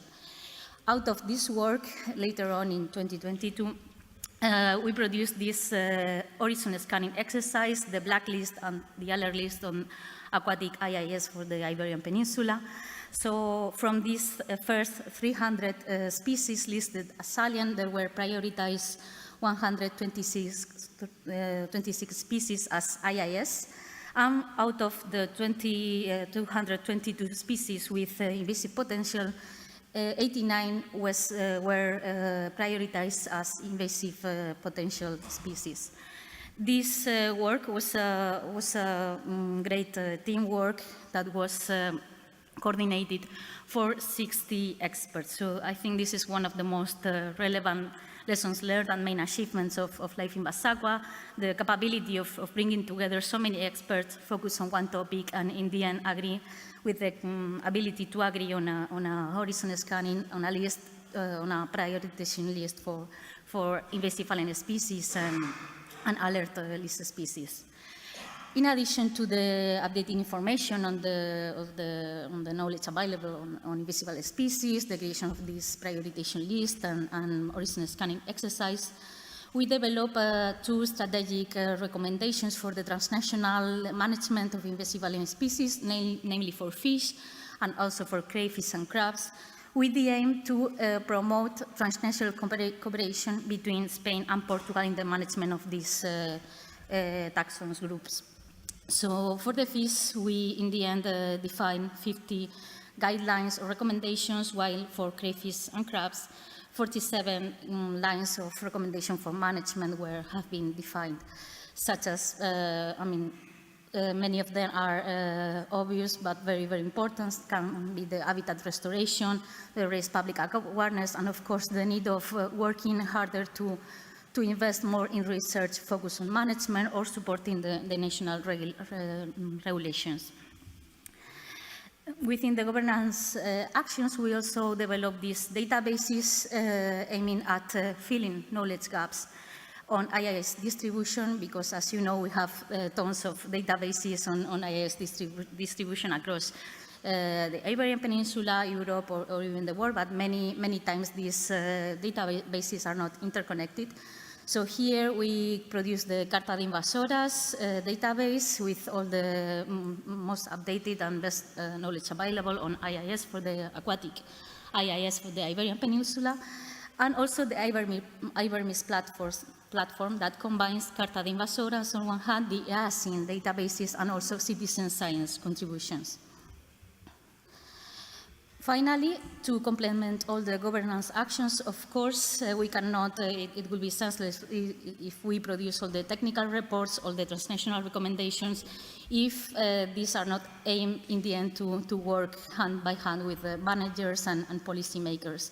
So as you can see here, we set a series of meetings with the national authorities, both in Spain and Portugal, to present these good documents, to discuss about them, to define what are the steps that we should follow now and what should be done next.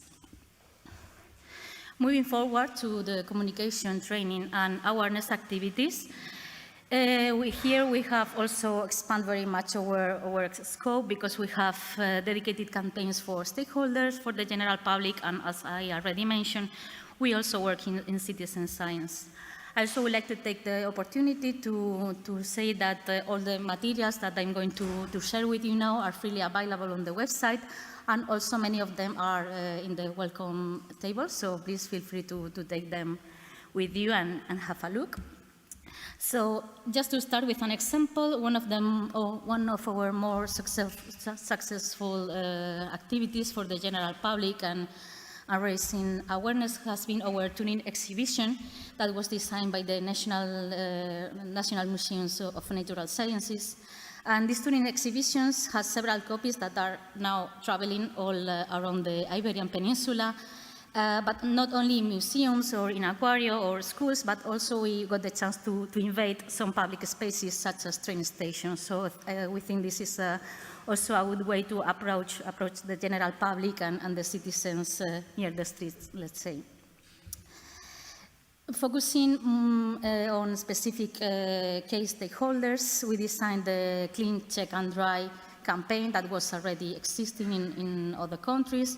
So we replicated the campaign for Portugal and Spain, as of course all the materials, all the campaigns that we have produced are both in Spanish and Portuguese. So this campaign was focused on river users in general for aquatic sports, anglers and recreational fishing, navigation or agriculture, with all the hashtag, all the campaign, all the materials, guide for species guides, posters, and so on. So not only on social media, but we directly contact these sport clubs, anglers club to send materials and to establish, if possible, some collaboration. In addition to the specific campaign, one of the most useful, we believe, materials that we have produced are the Code of Conducts that we have produced, this series of Code of Conducts, each one for one specific stakeholder, for surveillance agencies, for aquaristics, aquariophiles, zoos and aquariums, e-commerce, public administration. We are also now working on a Code of Conduct for the local administration. What I would like to highlight here is that for some of these Code of Conducts, we rely directly on the stakeholder to improve the content to produce the following edition. So, for instance, the zoos and aquaria Code of Conduct or the electronic commerce Code of Conducts, we produce a first edition. Then we exchange ideas and feedback with the stakeholder in particular, and then we produce a following edition with their support and with improvements in the contents. The Code of Conduct of electronic commerce, in particular, was followed also with a campaign, the Stop Comercio Invasoras campaign, that was supported by more than 60 entities sharing the materials, sharing the hashtag, promoting the campaign on social media, or uploading the content of the Code of Conduct on their website. So this is also for us a relevant action that we managed to gather more than 60 entities supporting this electronic commerce prevention Code of Conduct. Moving forward to training, within these communication actions, we have give very much importance to organize, design, and provide with dedicated training also to these key stakeholders, for surveillance agents, also for environmental information points staff. And one of the sectors that we have also worked the most is the educational sector, of course, both with traditional teaching and also online, producing dedicated activities and didactic guides to support teachers to spread the word and to raise awareness among the students on the issue of invasive species. Also, as we already mentioned, citizen science is one of our main focus, and the main activity we have worked here is the expansion, let's say, or the development of the Iberian module of the IIS in Europe app. As you know, this app was an already existing app of the European Commission focused on monitoring invasive alien species of union concern. So in collaboration with the Joint Research Center and with EASIN, we developed the Iberian module to help people, to help citizens in Portugal and Spain to be more capable to use this app to monitor and to send records about the species, the aquatic species in this case, mostly present in the Iberian Peninsula. This app has been very much used in different activities. We organize like bio-blitzes, volunteering activities, and many of them have been placed within the week of invasive alien species in Spain and Portugal that, as some of you know, just finalized in the past week. And finally, as our colleagues already mentioned, one of our main activities, one of the main aims of Life in Basagua are the transferability and replicability of information. So the organization of this type of events, conferences, Congress, the Iberian Congress on Alien Species that took part in the past year in Pamplona, the civic conferences, the Restaura Rios that will be held now in Toledo in the coming month, or this event today are great examples of this type of events, bringing together experts, managers, and policymakers to exchange knowledge, to update knowledge on invasive alien species. So to share the same results so far, as you can see, so far in Life in Basagua, since the beginning of the project and up to this month, we have organized almost 400 activities focusing on dissemination and communication in invasive alien species. We reached more than 2,000 participants related to 11 different stakeholders, different sectors of interest related to IIS. We have produced also more than 600 publications, including all types, technical reports, scientific, non-scientific publications, press releases, and so on. And we also got the chance to participate or collaborate in more than 150 in radio and TV slots. As I already mentioned, also for us, the social media presence has been very important to spread the word, to promote our activities and try to raise this awareness among the general public and different key sectors. So we are also glad that we reach more than 5,000 followers all in our social media. Here, just as a curiosity, if you can see on the graph on my left, we are also, during all these years, we have been also monitoring the tendencies of people searching keywords in Spanish and Portuguese in Google. So as you can see, there is a growing tendency, or it seems to be a growing tendency since the implementation of Life in Basagua in 2018 in the searching of these terms such as invasive species or alien species or some specific common name of a species. So this is also, we are evaluating this, but this is also an interesting information for us. I'm not going to stop now very much in the study of the public or stakeholders' perceptions, because our colleagues from the University of Évora right now will deepen into this, but this has been also one of our most important activities to study, to evaluate, using surveys through questionnaire, the public perception both in Portugal and Spain on aquatic IIS. And this study has been done for the general public and also for key stakeholders.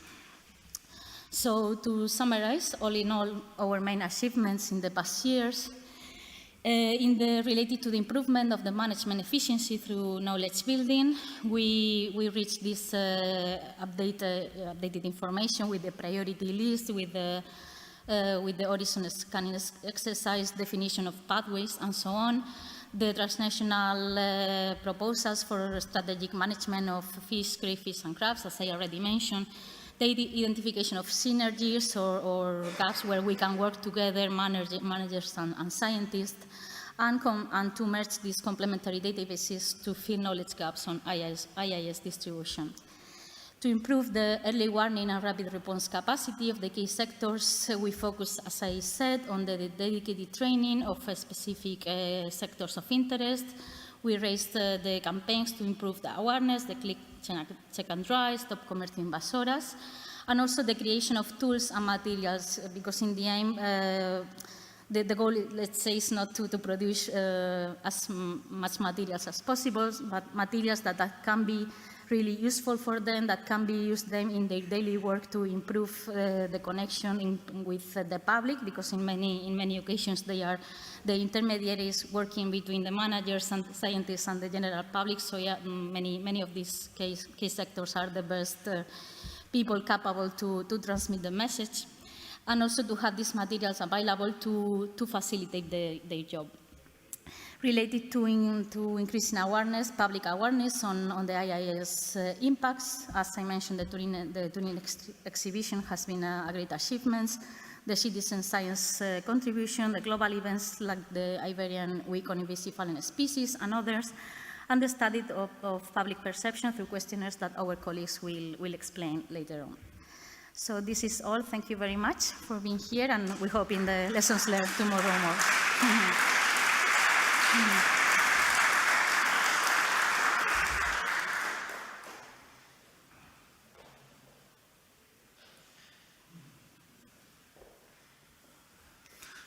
Muchas gracias, Celia. Bueno, en primer lugar, estamos en horario, lo cual es una buena noticia. No sé si hay alguna pregunta sobre alguna de las charlas que se han impartido, presentaciones. Adelante, por favor. ¿Perdón? This presentation has two parts. Sorry. Okay. 1 second, sorry. Yes. Yeah, sorry. Sí. Okay. Disculpen, sí. La presentación de Life in Basagua la va a continuar Felipe. Bien, y luego pasamos a las preguntas. Bien, adelante, Felipe.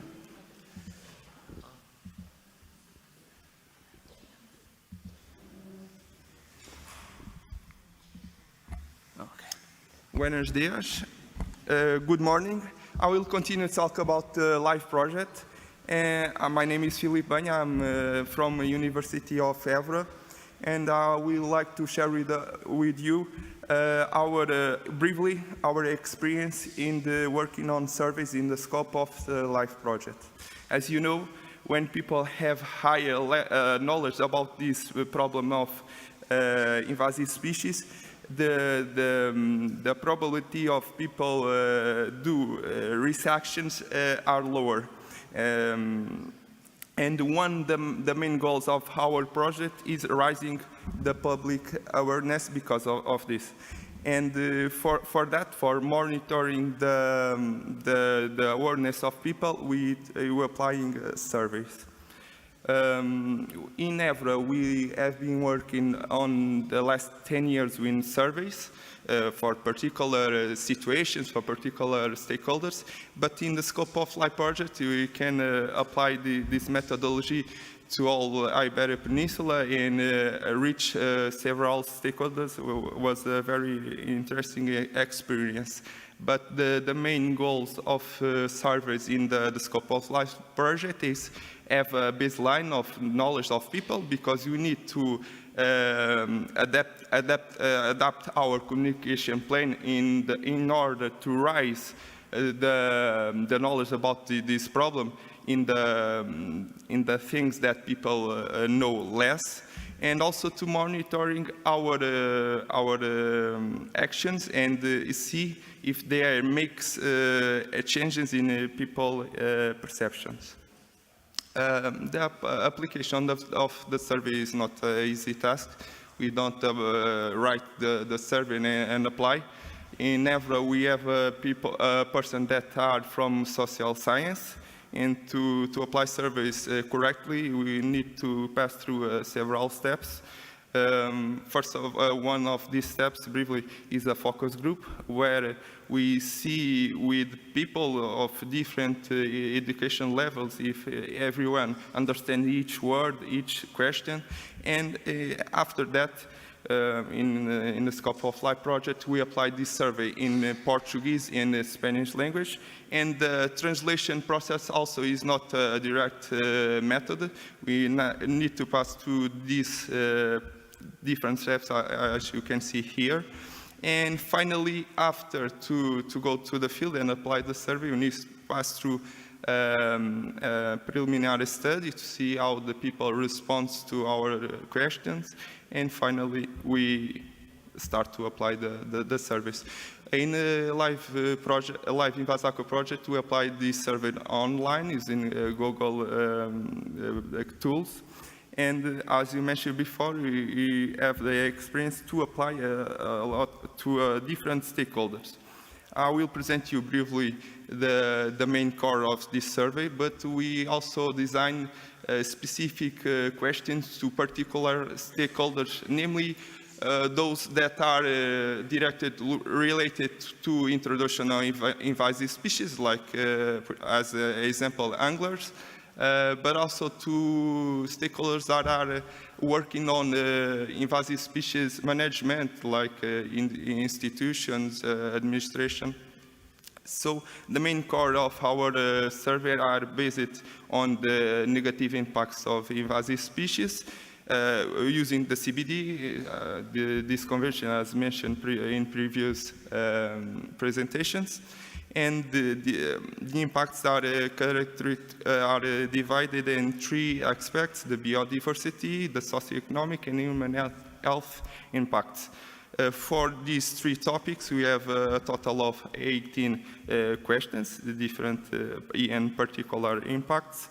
And we published last year a scientific paper regarding this survey, and namely the results that we have obtained for the baseline study. In this work, we received more than 1,400 responses. As you can see here, for these three different topics, we receive two similar types of distributions for human health and socioeconomic. You can see here that is different for the cases of impacts on biodiversity. You see that in biodiversity impacts, a lot of people, or most of people, have a strong agreement regarding the negative impacts of invasive species, and for human health and socioeconomic, people don't have a strongly opinion regarding the negative impacts.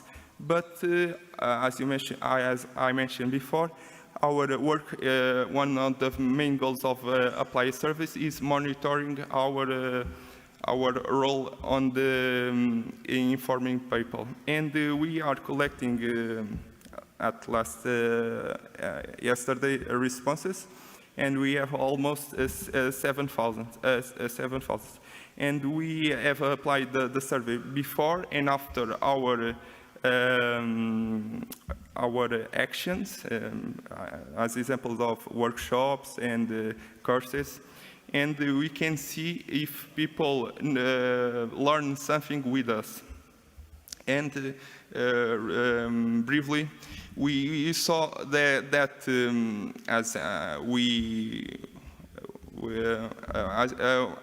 as expected, we saw that people with high levels of awareness are people that are more educated, have higher degrees of education, and those people reported less frequency action that can lead to introduction of invasive species.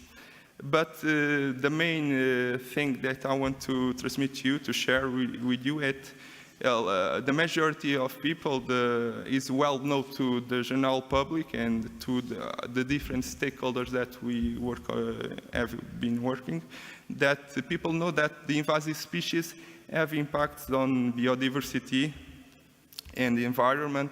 One particular impact that is well known is the predation, but people are less aware of impacts of indirect impacts to the humans in socioeconomic activities and human health issues.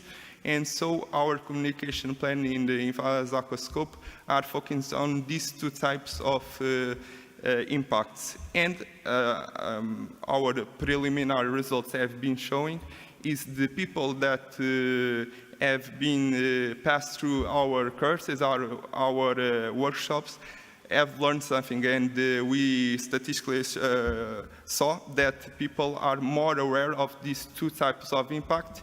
I think this the way that engage more people in the management and prevention of introduction of invasive species is tell people that is not a thing only that could affect the environment, the nature, but can affect our pocket directly.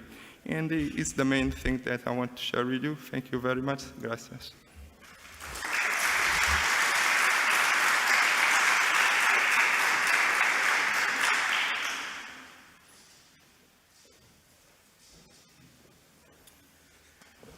Ahora sí, gracias, Felipe. ¿Preguntas, por favor?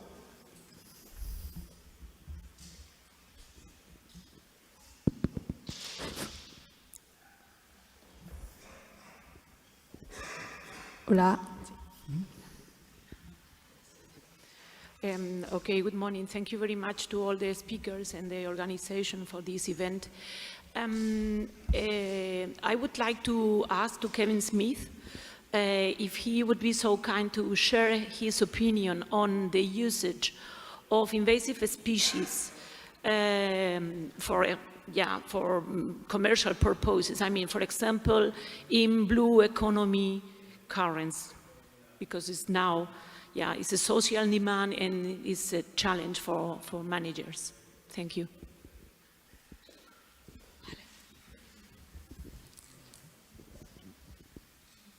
So we're starting off with an easy one. Sorry, do you want to go?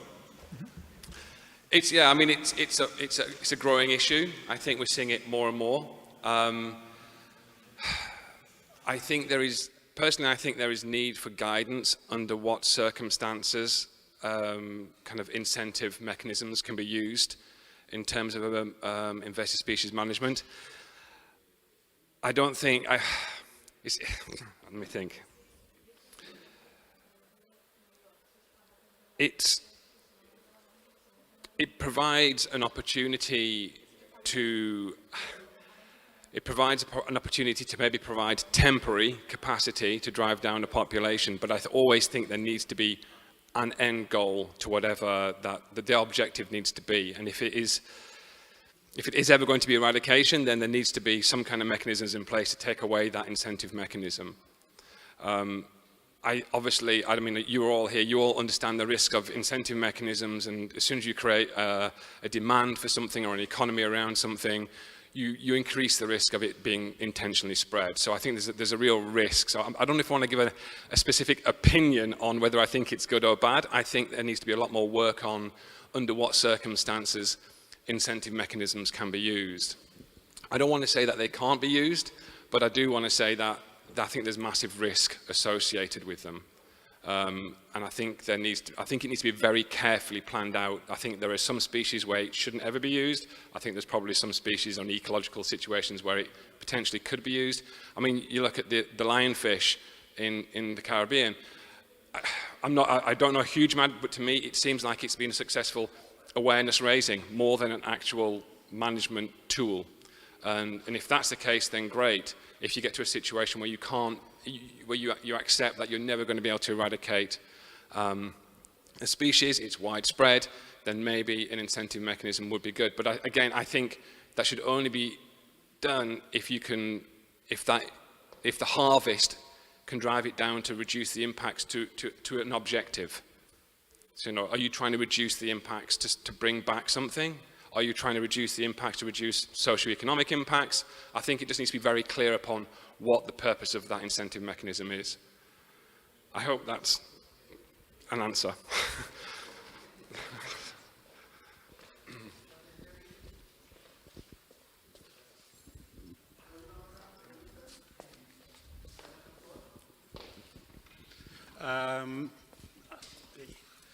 Maybe the question is for Ricardo, but maybe it's a more wider question. There are lots of information about how many projects are involved and how is the budget related to invasive species. And I'm sure that each project got some kind of conclusion about that, but there are not many information about the efficiency or the success of so big amount of projects and budgets. Do you have any idea about that, or maybe it's a future objective in a global assessment? Yes, thank you for the question. That's a very important issue, actually. We have seen, especially with this report made by the UCN, we try to find exactly this kind of information. There is very little published in literature, as we said, in general. And for life projects, there is something. As you might know, the life databases include this summary of the project. Therefore, in general, there should be something about success, efficiency of measures carried out.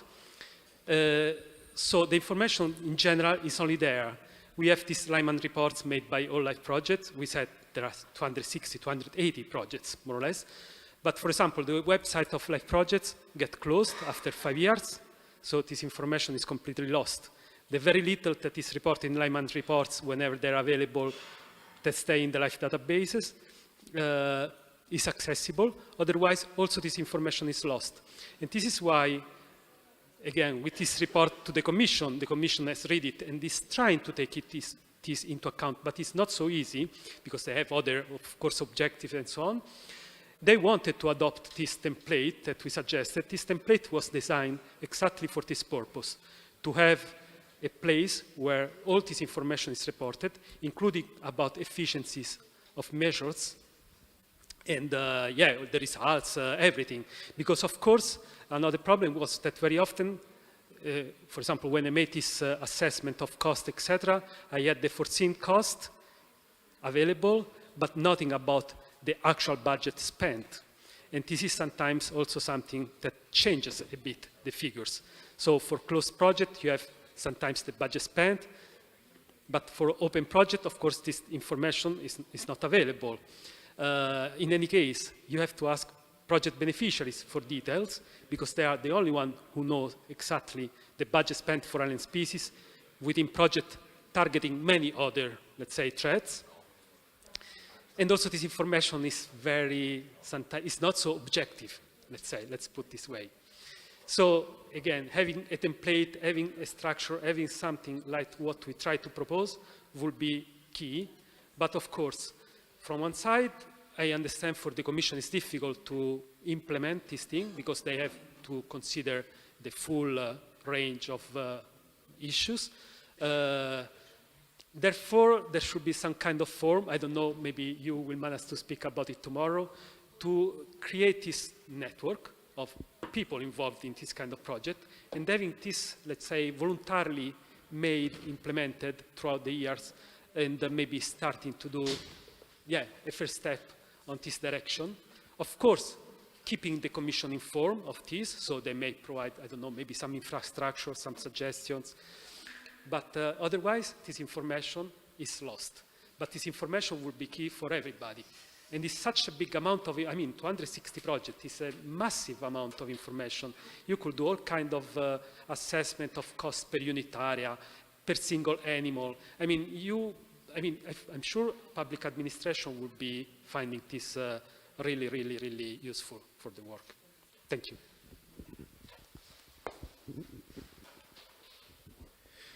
Gracias. ¿Alguna otra pregunta?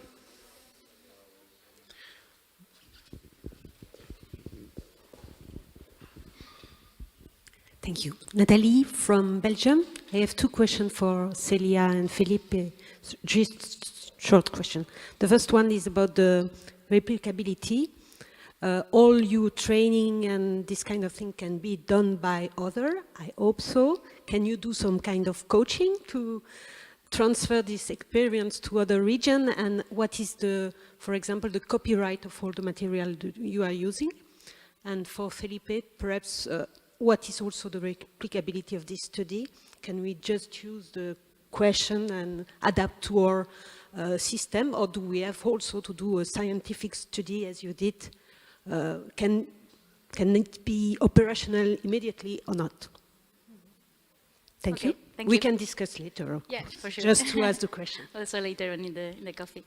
So, sorry, for the materials first, all materials that we produce are freely available in the website, but if you are interested in, sorry. So here it's fine. So if you are interested in any particular material or any particular presentation we have specifically for training, just contact us and we will provide you with what we have for sure. So, this is done to be shared, not to be hidden at home, of course. And related to the training, I think for us the most important thing has been to be very actively in contact with the key stakeholders. So sometimes it was us contacting with the sector. So for instance, in the region of Murcia, we contacted with the sector of the surveillance agents that work for the regional authority, and we offered the training course. But later on, maybe this become more known, and in another step, have been other similar entities from other parts of the Iberian Peninsula contacting us, requesting this training.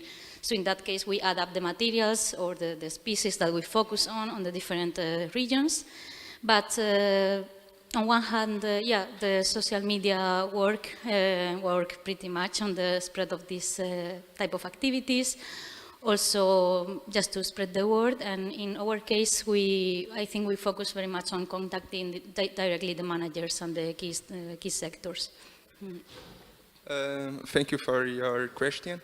The correct way to apply to other region our survey, first of all, you can translate it to your language, but you need to pass through the process of translation, retroversion of translation, and then you need to apply to a focus group because you need to see in your region if people understand that thing.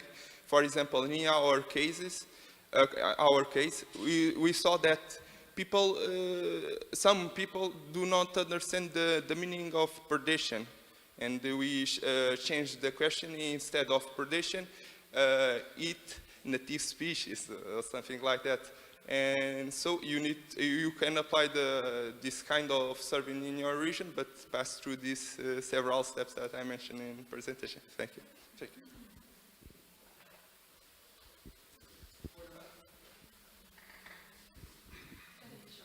Very short, okay. So it's actually a question on the Spanish legislation on the positive list that you are proposing or is coming out soon. If you mention this, but on the criteria that are going to be used for listing, I'm just wondering if has it been decided yet on what general areas are going to be incorporated into that? I mean, welfare, I think you mentioned, invasive risk, conservation status, human health. I'm just wondering if what criteria are being considered as part of that. Gracias, Kevin, por la pregunta. Es un proyecto... Sí, aquí. Sí. Los criterios para la lista de... Si se puede levantar. Sí, perdón. Sí. Lo que os he comentado de la lista positiva es un proyecto muy reciente en el que estamos trabajando. No sé si sabéis, la reciente ley aprobada en marzo de este año sobre bienestar animal y se ha creado dentro del Ministerio de Derechos Sociales. No hemos participado directamente, aunque la idea de la lista blanca ha partido de nuestra subdirección general y estamos empujando en este sentido para que el listado aparezca cuanto antes. Tenemos unos plazos bastante amplios en cuanto al marco normativo, pero sabemos que se está realizando ya. El reglamento está en fase de borrador, aunque son 2 años desde la entrada en vigor que se da de plazo para realizarlo. En cuanto a criterios de inclusión, sé que hay algunos que he apuntado porque me interesaba, aunque es una cosa en la que no estoy realmente implicada en este momento, se acaba de empezar a desarrollar, pero sé que hay unos criterios de inclusión que son poder mantenerse adecuadamente en cautividad la especie, si hay documentos científicos de referencia o información bibliográfica bien elaborada, y en cuanto a criterios de exclusión, el carácter invasor demostrado, el riesgo para la salud, seguridad de las personas y otras especies animales. Se excluyen también las especies silvestres protegidas por tratados internacionales o por la normativa nacional. Si hay dudas acerca del comportamiento en cautividad y de la posibilidad de mantenerlas en buenas condiciones, también se excluyen. Se excluyen, obviamente, las especies catalogadas como invasoras de forma oficial, o si hay una conservación desfavorable en cuanto a el estatus de la especie mundialmente aprobado. Y es esto más o menos, espero que haya contestado. Bueno, muchas gracias. Vamos a pasar al break. Por favor, todas las personas que no se han podido registrar ahora a la salida, vamos a estar dándoles las acreditaciones. Volvemos a las 1:40. Sí, tienen que firmar también, ¿ok? Bueno, muchas gracias.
Sí, no, creo que no soy.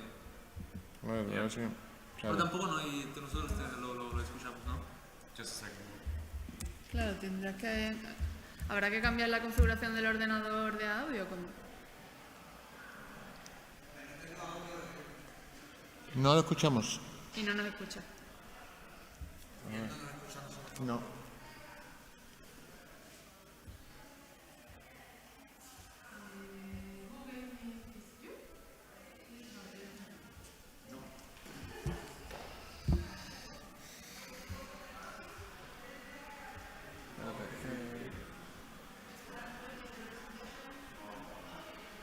Las opciones de sonido del ordenador. No, del ordenador, no, del programa. El programa, pues están aquí. A ver, esto, vamos a ver esto.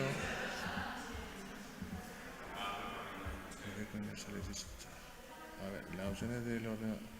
Pero no sé por qué. ¿Por qué tenemos esto? Ah, vale, aquí, a ver. Aquí Pero aquí no hay nada conectado de sonido, ¿no? Sí, la tarjeta aquella. A ver, Vale. aquí está. I can't hear you, so you can't hear us. Yes, okay, perfect. So the only problem is we can't hear you. ¿Me escuchas? Sí. Vale, y nosotros Can aquí... you say something? Can speak maybe? No, we can't hear you. Oh, that's crazy. ¿Estará muteado o algo? You're not muted, are you? Se supone que estoy conectado... Yeah. You are not muted, no? No, we can't hear you. No. So we should be able to see this in the meeting. Espérate, vamos. Ve a participantes, people. Where is he, Marcus? No. ¿Ves? O sea, está... Está abierto. Está bien, está abierto. Vale, espérate. Y a ver si... pongo algo yo aquí en la mesa. Uy, no, espérate, voy a pegar un zumbido. Oh, it's too bad. Wait a moment, we are trying.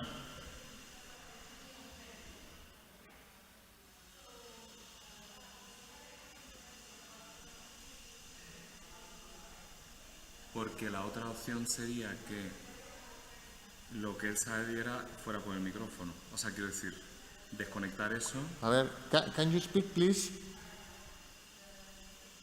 No. No. ¿Y si probamos a que se escuche del ordenador y vaya al micrófono? No puede ser.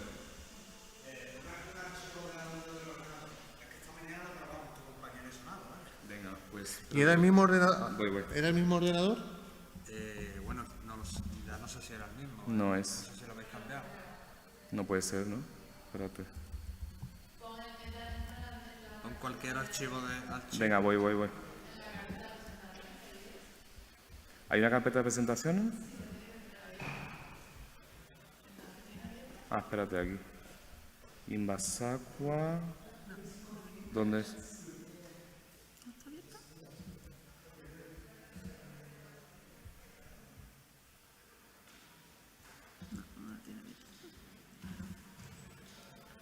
No, I don't think it's necessary, Marcus.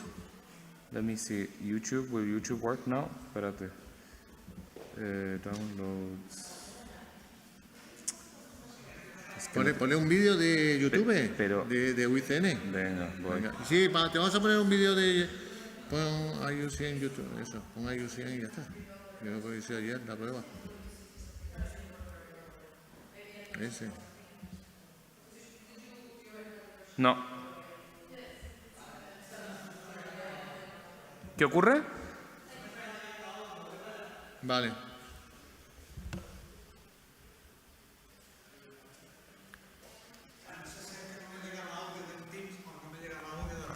Y es del ordenador, ¿sabes?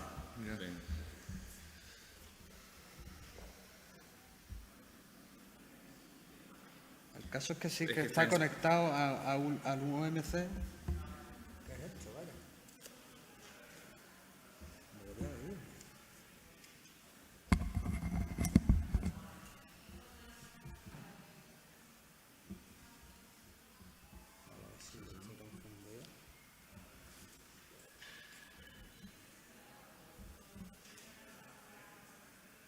Esto Y si se lo metemos... Online, ¿verdad? Ahora no estamos en el streaming, ¿verdad? No, yo creo que no. Sí, lo tenemos. Y si lo ponemos sin que, o sea, que él pueda hablar sin que nos escuche, ¿te acuerdas? O sea, quitando, a ver si es que hay un problema con esto. No te va a verlo. Porque es que no sale el sonido, ahora mismo no sale el sonido. Un segundito. Sí, sí, sí.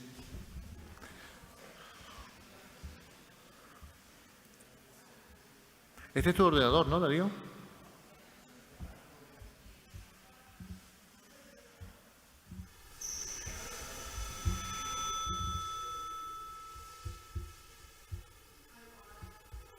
Harrison.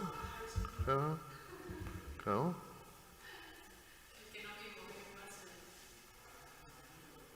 I think mine starting again. Okay. Lo va él también a... Pero no se escucha, ¿tú ves? No... Me parece muy raro. Ya. Desde lo saco a ver si se escucha el ordenador. Mira, no supongo que se está escuchando. Sácalo si quieres, pruébalo a ver.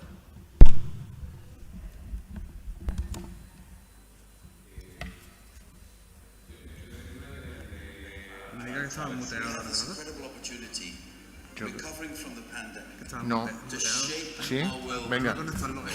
This is the decade to protect our planet. This is the decade for action. Je déclare maintenant ouvert. ¿Qué es el ordenador? ¿Por qué no probáis desde este? Vamos a cambiar el ordenador, sí. ¿No? ¿Tú ves? Es que el que he probado esta mañana estaba funcionando, ¿eh? ¿Cuál es el que? Yo he probado contigo audio esta mañana, ¿verdad? ¿Era este? ¿Cuál de los dos era? ¿Este? Sí. Vamos a probar. ¿Y ahora por qué no? A ver, espera. Vamos a probar con otro ordenador. Me voy otra vez. Vale. Marcos, we're going to try from a different computer, okay? See if it works. Yep. Dile que hable por ahí. Can you? I can't. Let me see if I can hear from here. Yeah. Can you say something? Yes. So I can hear from this computer. That's fine. Then let's see if it works with the loudspeaker. We can change the laptop. Let's change the computer. And Vamos a cambiar el ordenador, a ver. Aquí sí se oye, aquí lo oigo a él. Vale. ¿Cambiamos entonces? Bueno, nada, voy a cambiarlo porque... Sí, vamos a cambiarlo. Sí. Esto lo quito, ¿no? Sí, vamos a mantener ese porque serán las presentaciones y habrá que poner este de Arancha. A ver si funciona. Es que podemos usar también lo de Arancha para las presentaciones, si no le sirve a ella. Vale. ¿Puedes hablar? Can you speak, please? Can you say something, Marcos, now? Yes. Can you hear me? We can hear you. No? Now it works. Yeah? Excellent. ¿Sí? Muy bien. Sí, ¿no? All right. I have a question. Do I share my presentation or do you share? Can you share the presentation? Can you share? Yes, absolutely. So you share it. You share yes, please share. Yeah. All right. Let's try. Just a second. Tenemos que asegurarnos de tener este cable por si se queda sin batería. Yes, it's okay. Yes, perfect. El cable que has quitado aquí. Yes. Ahí lo he soltado. Sí, está aquí. Yeah. You can see it? ¿Se está escuchando por los micrófonos esto o por los micrófonos del ordenador? You can see the presentation now? Yes? Yes. Excellent. Wait a moment, please, because the presentation is okay. We have in the seminar here is okay, and Yeah. Vale. Todo cubierto aquí entonces, Vale. ¿no?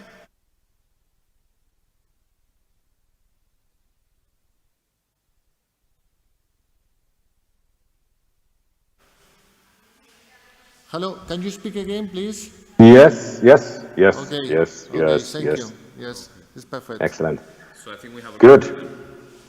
Wow. ¿Vale? ¿Perfecto? Venga, dile algo. Testing, testing.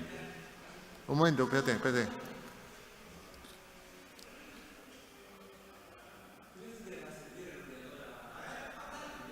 Habla, Santiago. Marcus, can you hear me? Yes, I can. Perfect. Lovely. Okay. Perfect. Excellent. So I think we've pretty much sound check, yeah? Okay. Yeah. Okay. Thanks so much for your patience. I'll stop sharing then. Yes, you can. Thank you. Everything is okay, so we call you at 12:30, no? 10 minutes before. Yes. You have the presentation at 12:40, no? Málaga time, yes? Yes. Yeah, okay. So we're hour past. I will connect with my computer to start, and then I will let you know when we are on live. Yes. Live. Yes. Because your presentation is around 12:40. Yes. Okay? And so 10 minutes before we call you again. excellent. And was it a different link, the Teams link you sent for the actual presentation than this test link? You have around 15 minutes. All right, excellent. All right, well, I will see you then, 12:30. Okay, great. Thank you very much, Thanks. Marcus. I'll see you. I'll see you soon. Bye. Okay, bye-bye. Bueno, entonces, a ver, hay que cambiar otra vez el ordenador, ¿no? Porque ese es el de las presentaciones. Pero este ordenador es de Arantxa. Ah, bueno, si vaya a dejar a Arantxa sin... No, yo, eso hay que decirlo a Arantxa. Yo esto no...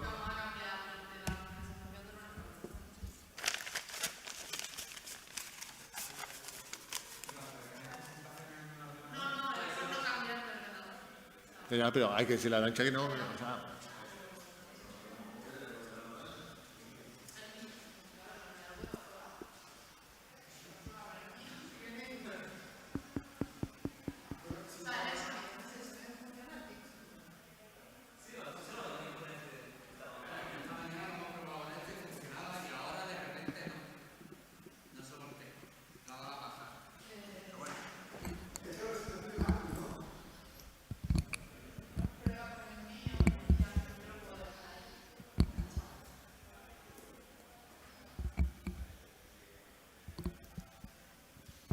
No, lo suyo es que sé que esté ya, que está aprobado, ¿sabes?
Sí. El vídeo, esto no lo tengo porque es de Arantxa. Sí, ya no lo tengo. ¿Y el mail lo puedes entregar? Puedo como enviar el... Sí. Porque... Si la... Sí.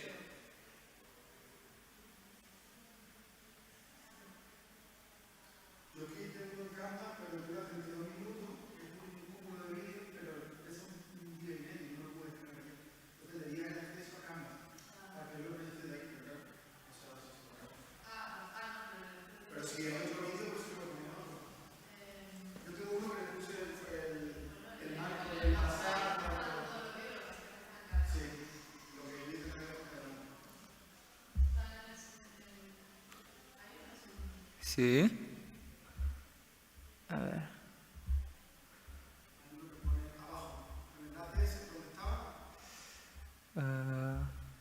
Sí, tengo que... Ok, aquí están... No, no es este. Invasagua. Acreditaciones. En lo anterior que habían abierto había otro enlace abajo, ponían presentaciones y vídeos. Sí. Lo anterior que habían abierto. Pero no es el mismo ordenador, es un... Sí, ¿lo has visto? Ah, ok, en el email. Ah, vale. Ah, ok, vale. Súper. Perfecto. Vídeos, debajo del diseño de mayo. ¿Sí? Ok, voy a poner uno. Como, sí, ahora.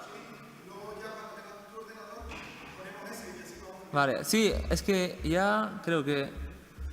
Ese, mira, ya lo tengo aquí, el vídeo que me enviaste. Sí.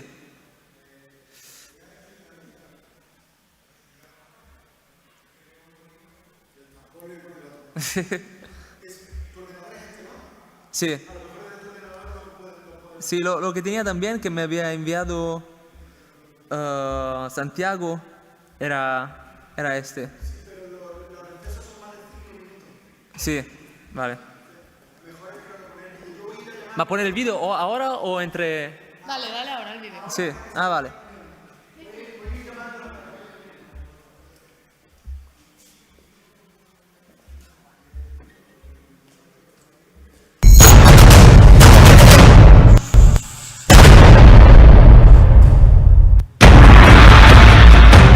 No puedo, no sé. Este es como el mínimo. Este es 2.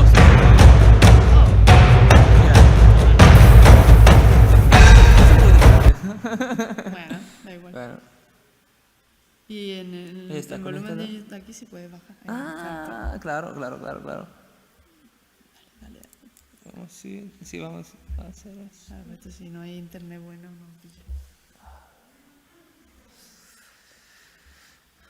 ¿Y por qué? Ahora va. La Nore, sí, es este. Ok, vale.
With the financial support of the LIFE program of the European Commission.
with the financial support of the LIFE program of the European Commission.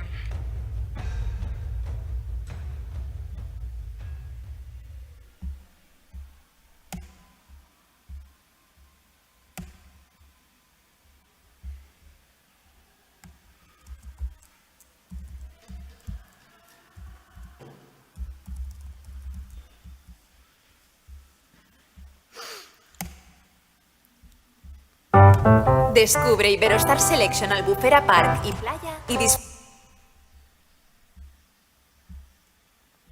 disfruta del resort todo incluido, completamente renovado en Mallorca. Vive unas...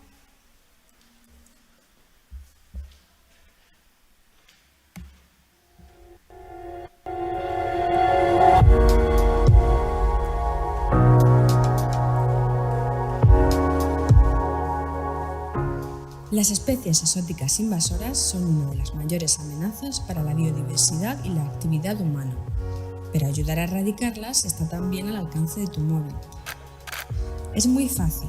Descárgate de manera gratuita la aplicación Especies exóticas invasoras diseñada por la Comisión Europea. A través de la misma podrás descubrir cuáles son las especies invasoras presentes en la península ibérica. El listado de la Comisión ha sido ampliado por la UICN en el marco del proyecto Life Invasacua. Y lo más importante, podrás informar de la presencia de especies invasoras. Sigue estos pasos. Cuando veas una especie susceptible de ser invasora, hazle una foto. A continuación, abre la aplicación y vete al apartado Informar de una observación.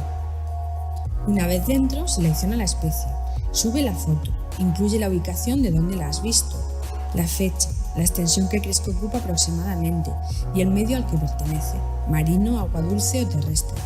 Si tienes algún comentario, añádelo. Y al final, pulsa Enviar para que tu observación quede registrada. Un equipo de expertos se encargará de validar lo que has visto y con tu gesto contribuyes a la detección temprana de nuevas invasoras. Además, como parte del proyecto europeo Life Invasacua, la UICN ha desarrollado la plataforma IBERMIS, abreviatura de Iberian Monitoring Invasive Species.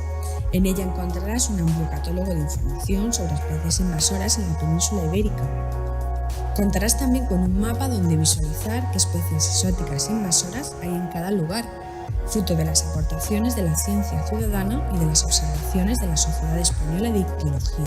Con la aplicación y la plataforma IBERMIS, el proyecto Life Invasacua da un paso más para sensibilizar sobre esta problemática y reducir la expansión de especies invasoras.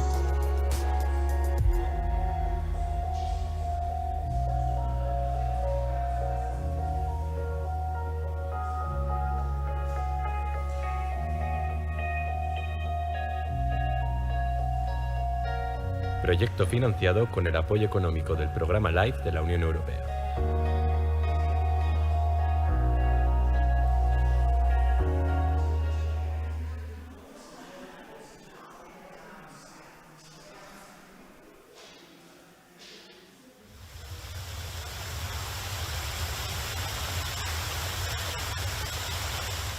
Aquí detrás mía tenemos una barrera temporal que hemos colocado pues, para intentar controlar una especie exótica invasora como es la perca fluviatilis, la perca europea, para evitar que suba por el río Ubagua a una zona que es inminentemente de trucha y donde afectaría a esas poblaciones naturales. Como especies exóticas invasoras hay dos tipos de percas principalmente. La perca americana, también se conoce como black bass, también está la lucioperca, que es una especie europea, y la perca europea estrictamente hablando. Es una especie que se distribuye por toda Europa, pero que su límite de distribución son los Pirineos. Y los animales que viven debajo de los Pirineos, todos ellos son introducidos. El objetivo sobre todo es que haga de una barrera de la migración de los peces, de las percas. Las percas provienen del embalse que tenemos aquí muy cerca, el embalse de Ayot. Entonces, en la época de julio más o menos empiezan a remontar el río Ubagua, hasta que, en este caso, al llegar a la presa, como no tienen la capacidad de salto suficiente, se quedan retenidas en lo que es este tramo que queda entre la presa y el embalse de Ayot. De esa manera no pueden superar la parte de encima de la presa, donde sí las poblaciones se mantienen más o menos de forma natural de las especies habituales. Costó unos 3.000 euros aproximadamente, la barrera que tiene unos 15 metros, estoy hablando así de cabeza, Y luego lo único es el trabajo del montaje y desmontaje, que no es un trabajo complicado, con 3 o 4 personas en cuestión de unas pocas horas se puede montar. Y se puede reutilizar. Lo bueno es que esta barrera la desmontaremos, la recogeremos y el año que viene la volveremos a colocar en el mismo sitio. Por encima de la presa hemos visto que sí que había alguna perca, seguramente que había remontado el río años anteriores, porque eran sobre todo ejemplares adultos, pero lo que hemos visto que generalmente las poblaciones de trucha y de otras especies autóctonas como la chipa pues estaban bien. Había una distribución más o menos normal y había esas especies.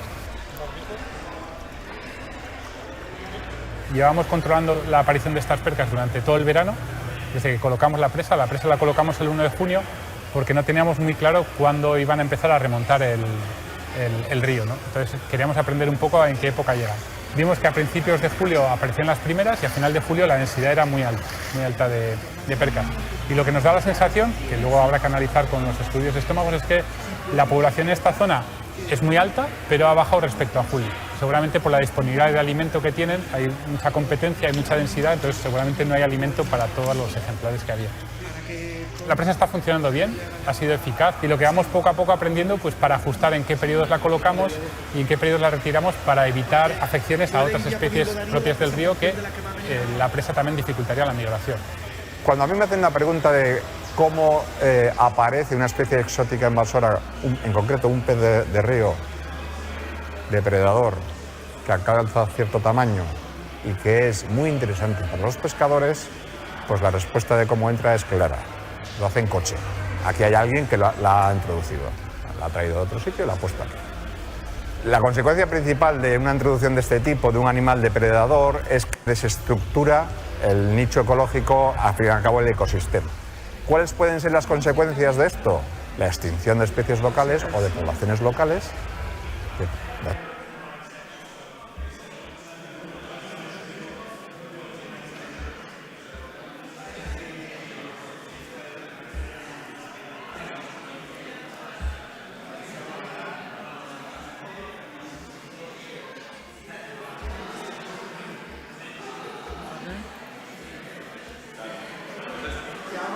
Ok.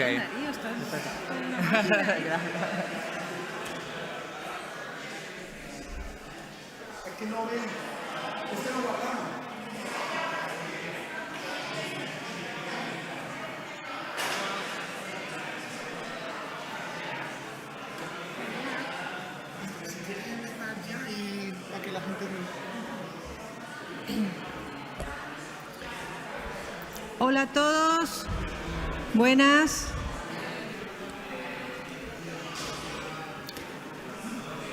Hola.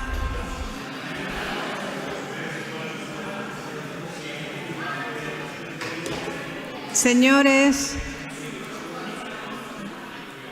vamos a empezar.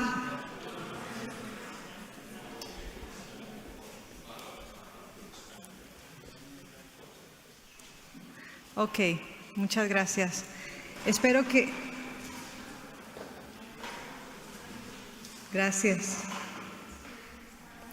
Espero que hayan disfrutado de la pausa y que tengan las pilas recargadas para la segunda sesión de la mañana, que estará dedicada a proyectos concretos en el terreno. Y en esta sesión vamos a enfocarla en los proyectos de control y erradicación. Vamos a empezar con la presentación de Susana D'Antoni, que nos hablará del proyecto Life Streams, acciones de recuperación de salmoseti en arroyos mediterráneos. Susana. Thank you. Good morning. I will say something about our project that is aimed to the Salmo macrostigma, Salmoceti, Salmochigi, the endemic Mediterranean trout of Italy. That is in very bad conservation status because it's critical endangered and is in the bad conservation status according to Habitat Directive. The main threat for the Mediterranean trout are the habitat degradation, mainly for the pollution, water abstraction, and fragmentation, river fragmentation. And the very big problem is the hybridization with the alien truth, especially with the Atlantic truth, that are introduced for the aim of for the fish. And the problem is also the illegal introduction of the alien truth. And another threat is the poaching. So the aim of the project is to apply an integrated strategy to improve the conservation of the species and its habitat through a series of combined actions aimed at eliminating the source of introgression, improving the quality of the habitat, and combating the phenomenon of illegal introduction of alien trout. The project, the area of the intervention are 4 national parks and 1 regional parks, and many Natura 2000 sites in Sardinia. The total number of Natura 2000 sites is 35. The project could be finished at November of this year, but we ask an extension of the end of the project. And the beneficiary is, the coordinating beneficiary is the Maiella National Park. The conservation action that we are carrying on in 95 sampling stations and in 70 rivers and streams are the characterization of the population through the sampling of the demographic parameter and the habitat quality parameter, and also the genetic sample. We define a method to classify the population through the genetic analysis through 2 markers. And combining the result of these 2 markers, we define the different level of the hybridization of the population. This is an example of the result of the genetic analysis in Pollino National Parks, where you see the red one is the Atlantic, where we found only Atlantic trout, and in the green we have the Mediterranean, and where you see the yellow and the green we have the different level of introgression. And the strategy of the project is that in the site we don't find introgression or under 5% of introgression. We choose the wild breeders and to use for the reproduction and for the restocking. In the site where we have the moderate level of introgression, around 50%, we're doing a selective fishing, the restocking, and both activities depending on the level of introgression. In the site with high level of introgression, we make the eradication and the restocking after the eradication. For improve the habitat quality, we, after the mapping the dam or the barrier for the water flow, we're doing the removal of hydraulic barrier to ensure the minimum vital flow. and also to increasing the availability and suitability of the habitat for the Mediterranean trout. A very important part of the project is the activity that we are doing with volunteers and with fishermen, especially with the fishermen and also with the guard, the protected area guard. So we realize a river control network with the trap camera, and also we make lots of meetings and training for the involvement of volunteer guard. The message that the project wants to give to the fishermen is to work together toward the same goal, to ensure that our river return to being in good ecological status and to host Mediterranean trout population in a system in which conservation and fishing respect a healthy ecological balance. And this is a very important activities that the national park and the regional park and also the Sardinia region still doing together with the fishermen to involve them in the eradication and the selective fishing activities, and also in the territory control against the poaching and the illegal introduction of the alien trout. We defined the national guideline for the Mediterranean trout conservation and its habitat, and the guidelines are defined according to the European Biodiversity Strategy and the habitat and through the integration of habitat and water directive and also alien species directive. The guidelines are the public body that have to apply and to use the indication that are in the guideline are the body management of protected areas and the Natura 2000 site, and also the Basin District Authority.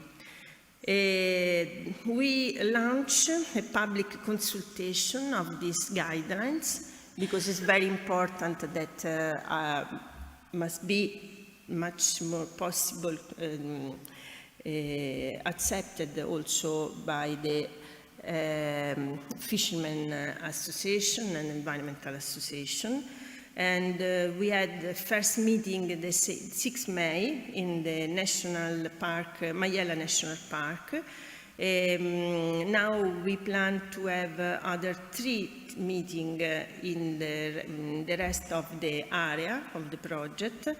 And we put the guideline, the draft of the guideline, in the site of ISPRA, and also with the request to compile an Excel with the proposal of the revision of the guideline.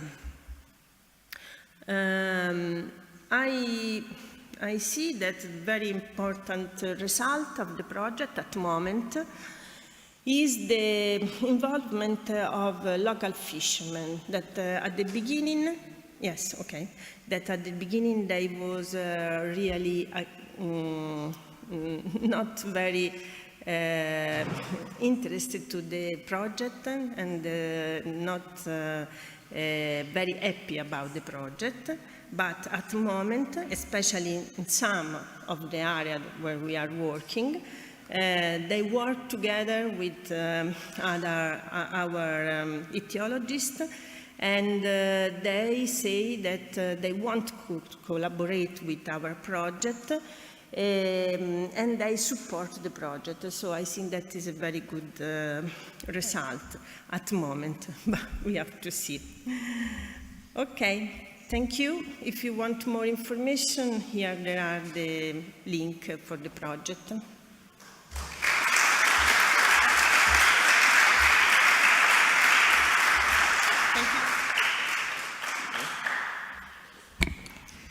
Gracias, Susana.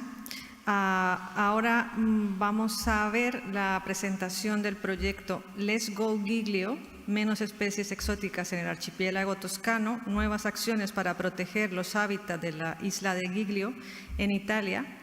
Y nos va a presentar Francesca Giannini del Parque Nacional Archipiélago Toscano. Gracias.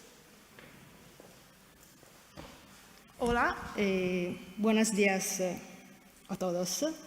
Agradezco a los organizadores por la invitación y voy a presentar el proyecto Let's Go Giglio en inglés, but I don't know if it will be better. I don't know. you have your so the project takes place in Giglio Island. That is an island in the Tuscan archipelago in Italy. The island is about 20 square kilometers wide, and it is a protected area. It is a national park, it is a map reserve of UNESCO, and it is sites of Nature 2000 network. The partners of the project are three: the National Park of Tuscan Archipelago, the Department of Biology of the University of Florence, and the Namo Company of Florence. The total budget of the project is about €1.5 million, and the implementation is ongoing. It started in summer 2019, and this year you have to finish, but now we are asking for postpone the date of end. The habitat and the species that could have direct benefits from the action of the project are various. There are habitats of coastal cliff, there are forest habitat, there are humid habitat, and xeric Mediterranean grassland. There are many species who have, we hope, that have direct benefits for the action. There are many species of birds, migratory and nesting birds, and one reptile, a small gecko, and one small amphibious, the Tyrrhenian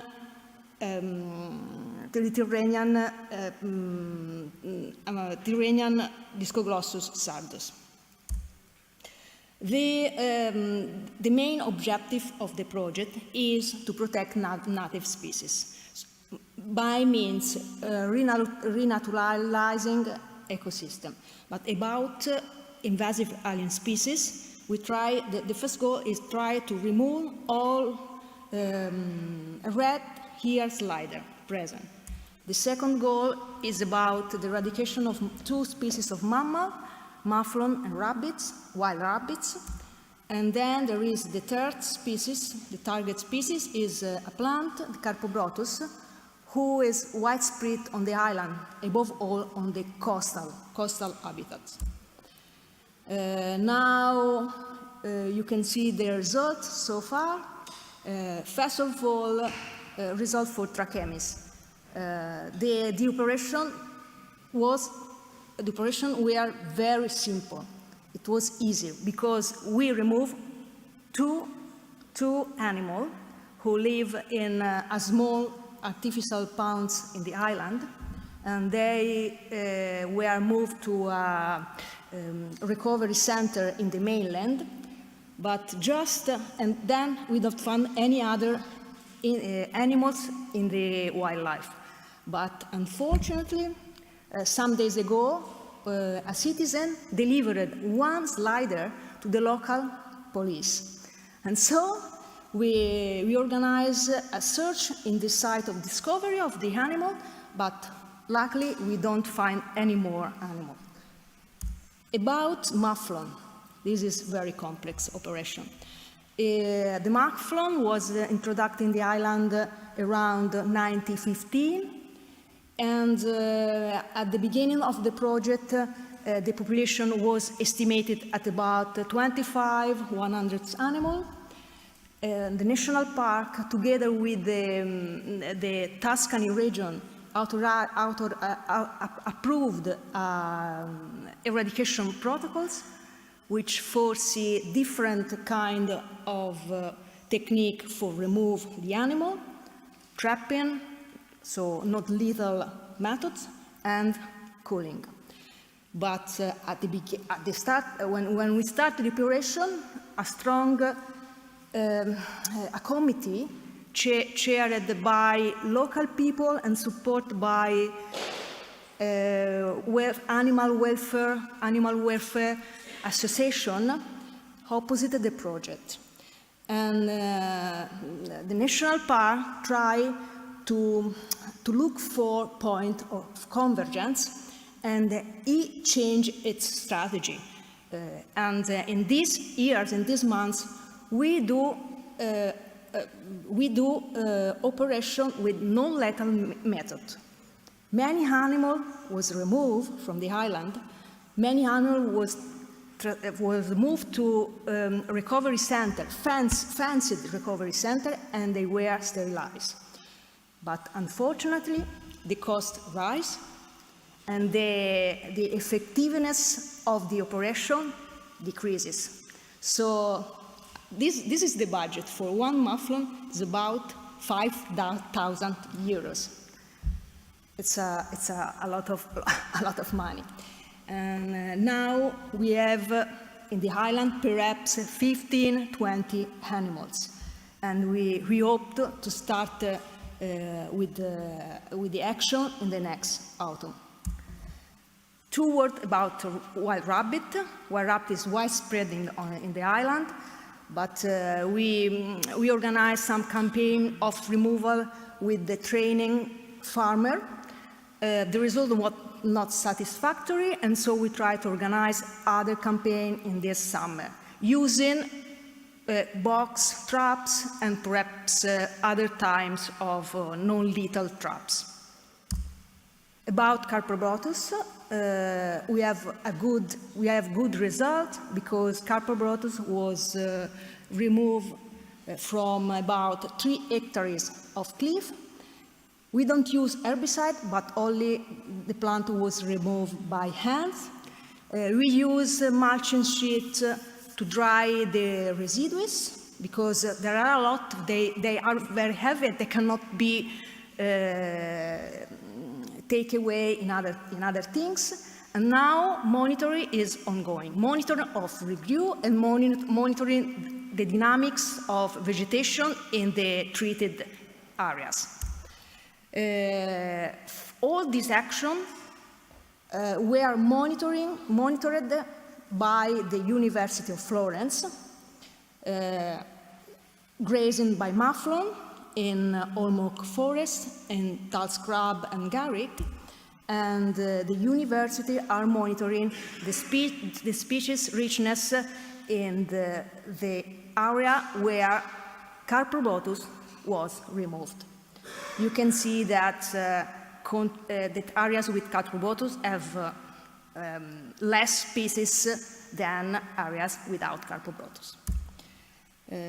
During the project, we make various events of communication, 5 minutes, okay. Event of communication and educational activities. You can see the number, but thanks to the mufflon, the project is the best known project of the Tuscan archipelago, because in Italy, in some period, speak about mufflon on Giglio Island in every TV, radios, journals, and so on. Conclusion about Trachemis. Trachemis for us was really easy, and we know that good behavior of citizenship are essential to manage new entries. This was really the lesson learned. About Carpobrotus, I can say that we gain a great expertise in removing species from rocky coastal for horticulture, we know the technique, we know the measure to apply for the control of recruit during the time, and we have a good expertise. The mufflon is the species who learn get us more lessons. We are point of weakness, and the point of weakness is that it's very difficult to find point of conversion with the majority of welfare, animal welfare association, because they don't want to suppress of culling, even if you have to suppress one single animal.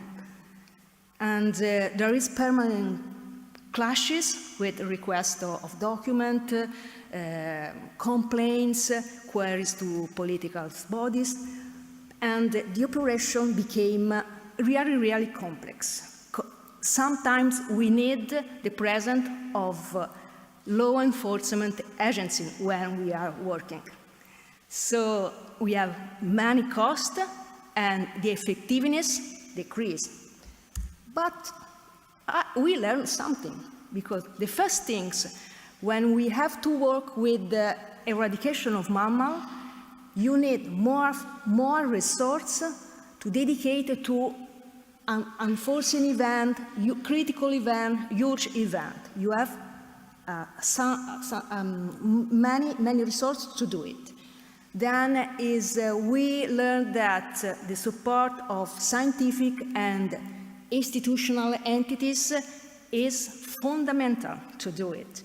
And the other things that we learn is that we don't forget the main goal. Even if to reach it, you need more time. So I finish, and thank you for your attention.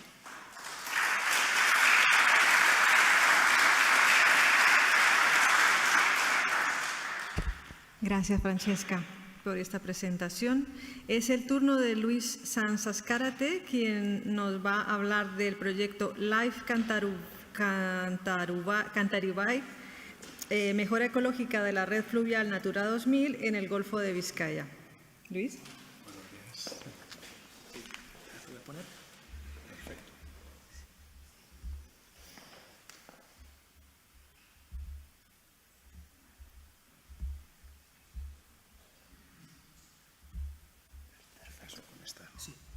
Vale, perfecto. Good morning, buenos días. Lo primero agradecer la invitación por estar aquí y poder resumiros brevemente en 15 minutos pues nuestro proyecto LIFE, del que os voy a hablar ahora. Bueno, me presento, yo soy Luis Sanz, trabajo en Gestión Ambiental de Navarra, que es la empresa pública de medio ambiente del Gobierno de Navarra. Y estamos trabajando en este LIFE que acabamos de empezar, de mejora ecológica de la red fluvial Natura 2000 en el Golfo de Vizcaya. Es un proyecto en el que LIFE nos ha dado casi 11 millones de euros, 10,8, a 13 socios. Estamos 9 socios españoles, 4 socios franceses. Y tenemos, espero, ¿funciona bien? Sí, ok. Bueno, de todo, pues somos un consorcio, vamos a decirlo así, rico, ¿no? Estamos desde administraciones hidráulicas, entes regionales con competencias en la gestión del medio ambiente y de la fauna y de la flora, empresas privadas, ayuntamientos que son propietarios de presas y van a demoler presas, porque sobre todo va de esto el proyecto, ya lo veréis, ONGs, en fin, hay un poco de todo, ¿no? Y somos un consorcio rico, lo cual en muchas cosas es interesante.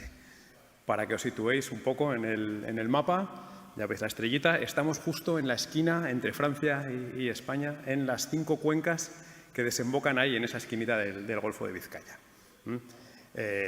La ciudad así más conocida, para que os situéis, es San Sebastián, que está ahí un poquito en medio de todas estas zonas, en estas 5 cuencas que son pues muy cantábricas, ¿no? Vierten al mar Cantábrico, son pequeñas cuencas que vierten al mar Cantábrico. Y tienen un problema que comparten con casi todas las cuencas cantábricas de la cornisa cantábrica en España, ¿no? Y es la fragmentación ecológica que han sufrido los ríos, pues porque en general tienen un gran número de obstáculos, sobre todo pequeñas presas y azudes en los ríos. Además, contamos con que en muchos sitios también están relativamente bien conservados y en estas 5 cuencas contabilizamos 15 espacios de la Red Natura 2000 en los que vamos a actuar. Para poner un pequeño ejemplo de la fragmentación de la que estamos hablando, esta es la cuenca del Bidasoa, una de las 5 que estábamos hablando. Es una cuenca de menos de 1.000 kilómetros cuadrados en la que en 2012, cuando se hizo un inventario de obstáculos, se contabilizaron 171 obstáculos, que es un buen número para menos de, eso, lo que os digo, es una cuenca de menos de 1.000 kilómetros cuadrados. Muchos de ellos, además, son infranqueables y los que son franqueables, la acumulación de obstáculos es tan grande que el efecto sinérgico que tienen pues es evidente, ¿no? De hecho, ¿qué es lo que buscamos? Revertir la problemática de la fragmentación para mejorar el estado de conservación de unas especies objetivos. Tenemos como 2 grandes grupos, los peces diadromos. Conoceréis muchos, pues los típicos, el salmón atlántico, la lamprea marina, la anguila y el sábalo. Merece la pena decir que muchas de estas especies, sobre todo el salmón y la anguila, a principios de 1900 eran hiperabundantes en estas zonas, ¿no? De hecho, se comían, digamos, bueno, hay una anécdota que se cuenta siempre, estaban construyendo un tren a principios de 1900 en la zona del Bidasoa y los pescadores se quejaban porque había todos los días salmón para comer, ¿no? Entonces, ahora mismo los salmones, desde luego, no son de esa abundancia y, bueno, la anguila, pues, en fin, son poblaciones que en un siglo se han desplomado, ¿no? También estamos trabajando para recuperar las poblaciones de margaritífera y de 2 mamíferos como son el desmán ibérico y el bisón europeo, que tenemos en estas zonas. ¿Qué vamos a hacer? Lo que os digo, acabamos de empezar, no os voy a contar grandes resultados ni conclusiones.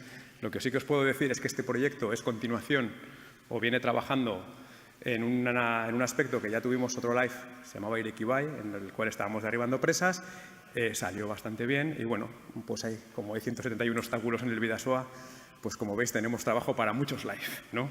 En ir mejorando esto, pero bueno, ¿qué pensamos hacer en este? Demoler 25 obstáculos que se pueden eliminar, otros están en funcionamiento, no se pueden eliminar, pero por lo menos permeabilizarlos para reducir pues, la amenaza a estas especies migradoras.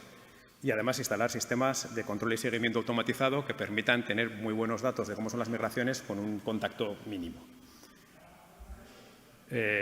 También queremos eso, mejorar el estado de conservación de la margaritífera y del desmán ibérico y del bisón, mediante la mejora de la conectividad, no solo con la eliminación de presas, que sí sobre todo, sino también con con pequeñas actuaciones de restauración fluvial en los márgenes que den también conectividad al corredor fluvial.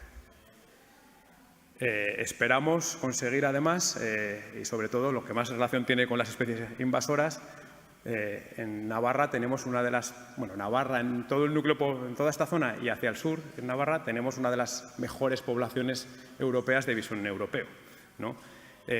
Y una de las mayores amenazas que tiene el bisón europeo es el bisón americano.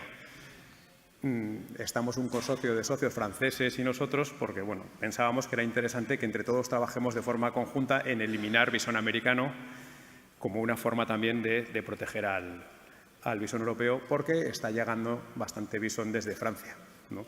Y entonces, pues los socios franceses, hay unos métodos de erradicación a través de plataformas flotantes que son más eficientes que los trampeos de antes, ¿no? Y pues también hay mucho trabajo que hacer en cuanto a intentar que las poblaciones de bisón europeo mejoren trabajando en la eliminación de exóticas invasoras como es el bisón americano. Y bien, además, de alguna forma, también os lo acabo de decir, ¿no? Somos 13 socios, estamos 3 regiones, 5 cuencas diferentes. Entonces, muchas veces la coordinación administrativa siempre se dice que es compleja y es verdad, ¿no? Al final, si queremos hacer eliminación de bisón americano, por ejemplo, o gestionar bien el salmón atlántico en cuencas de varios países, la coordinación administrativa, vamos a decir que por lo menos es lenta y cuesta, ¿no? Igual queda mal decirlo así, pero es la verdad. O sea, al final, entre Francia y España, por ejemplo, cuando tienes que reunir para un tema internacional, ¿no? Y el salmón atlántico y su conservación es una de ellas, pues cuesta mucho movilizar ese tipo de cosas. Entonces queríamos también organizar mesas de trabajo técnicas entre los gobiernos regionales de las zonas, que permitan una toma de decisión por lo menos más fácil y que trabajemos de una forma conjunta e ir mejorando un poco las políticas de conservación entre todos los actores que estamos ahí, ¿no? Y luego, bueno, la otra parte, creemos que es importante trabajar a nivel comunicación a dos niveles. Hacemos un esfuerzo muy grande, sobre todo, bueno, los demás socios, yo puedo hablar por la parte navarra, ¿no? En Navarra, en hacer unos planes pues unos materiales de divulgación, jornadas de transmisión a la población local de todo lo que se va haciendo, ¿no? Hacemos jornadas como mínimo anuales explicando a toda la población qué se va a hacer, luego qué se ha hecho, qué resultados se están obteniendo. O sea, hacemos mucha difusión del LIFE en las pequeñas poblaciones, implicándoles un poco en todas las acciones que hay que llevar a cabo.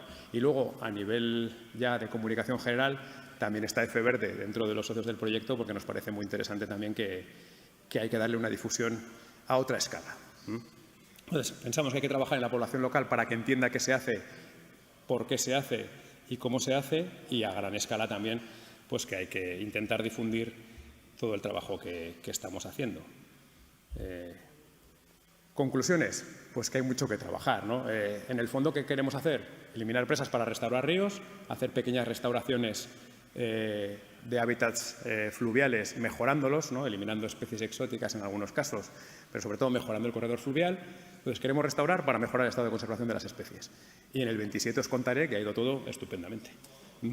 Y muchas gracias.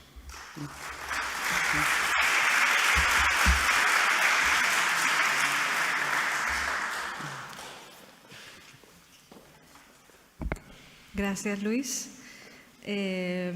Ahora vamos a escuchar los resultados del proyecto HydroLife, conservación y gestión de la fauna de agua dulce de interés comunitario en los corredores ecológicos de Verbano, Cusio o Sola de Italia, que nos va a contar Pietro Volta del Instituto para la Investigación del Agua. Pietro. So, good morning, everybody.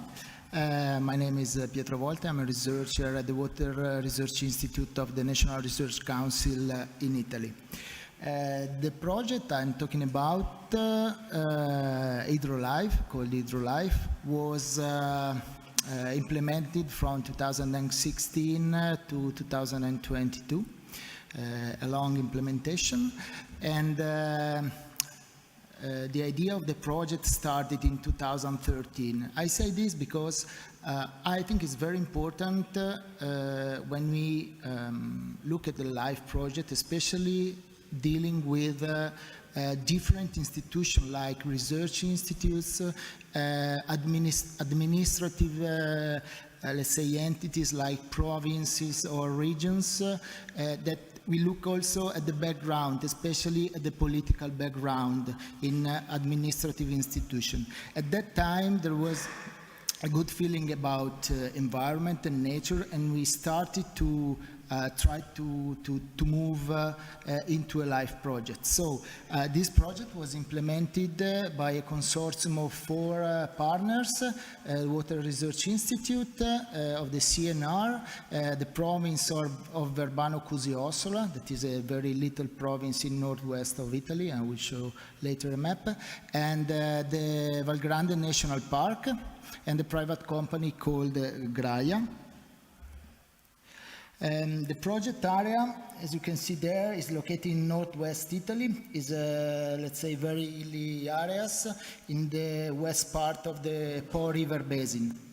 The hydrographic system is very complex, so we are not talking about just a single small river or single small area, but it's very complex. And in the project were included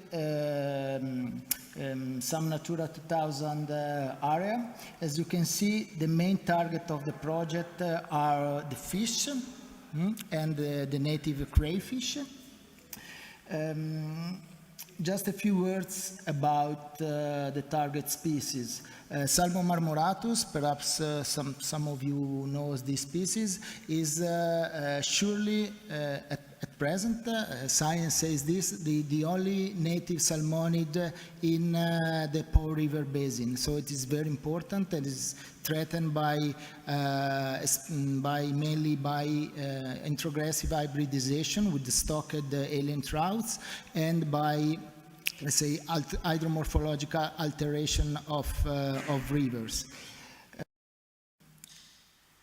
Two other target species were the Chondrostoma soetta and Rutilus pigus. They are riverine lacustrine species, and in our project area were present, but very, very rarely in a small lake, Lake Mergozzo.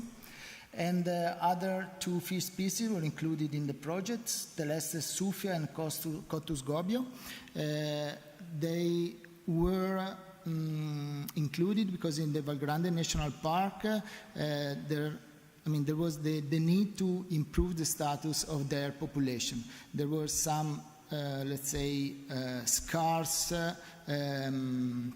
presence of this species in rivers, but the park wanted to improve their conservation status. And the project was also focused on the native crayfish Austropotomobius pallipes. So mainly rivers and one lake. Rivers, especially the Toce River, is a glacial river, quite big. It is long more than 60, about 80 kilometers. It comes from the Pink Mountain, so from 4,000 meters of altitude, and it reaches Lake Maggiore. So as you can imagine, it passes through a typical creek of high altitude to a large lowland river. So the general objective of the project was to improve the conservation status of the target species in Natura 2000 sites on both short and long term.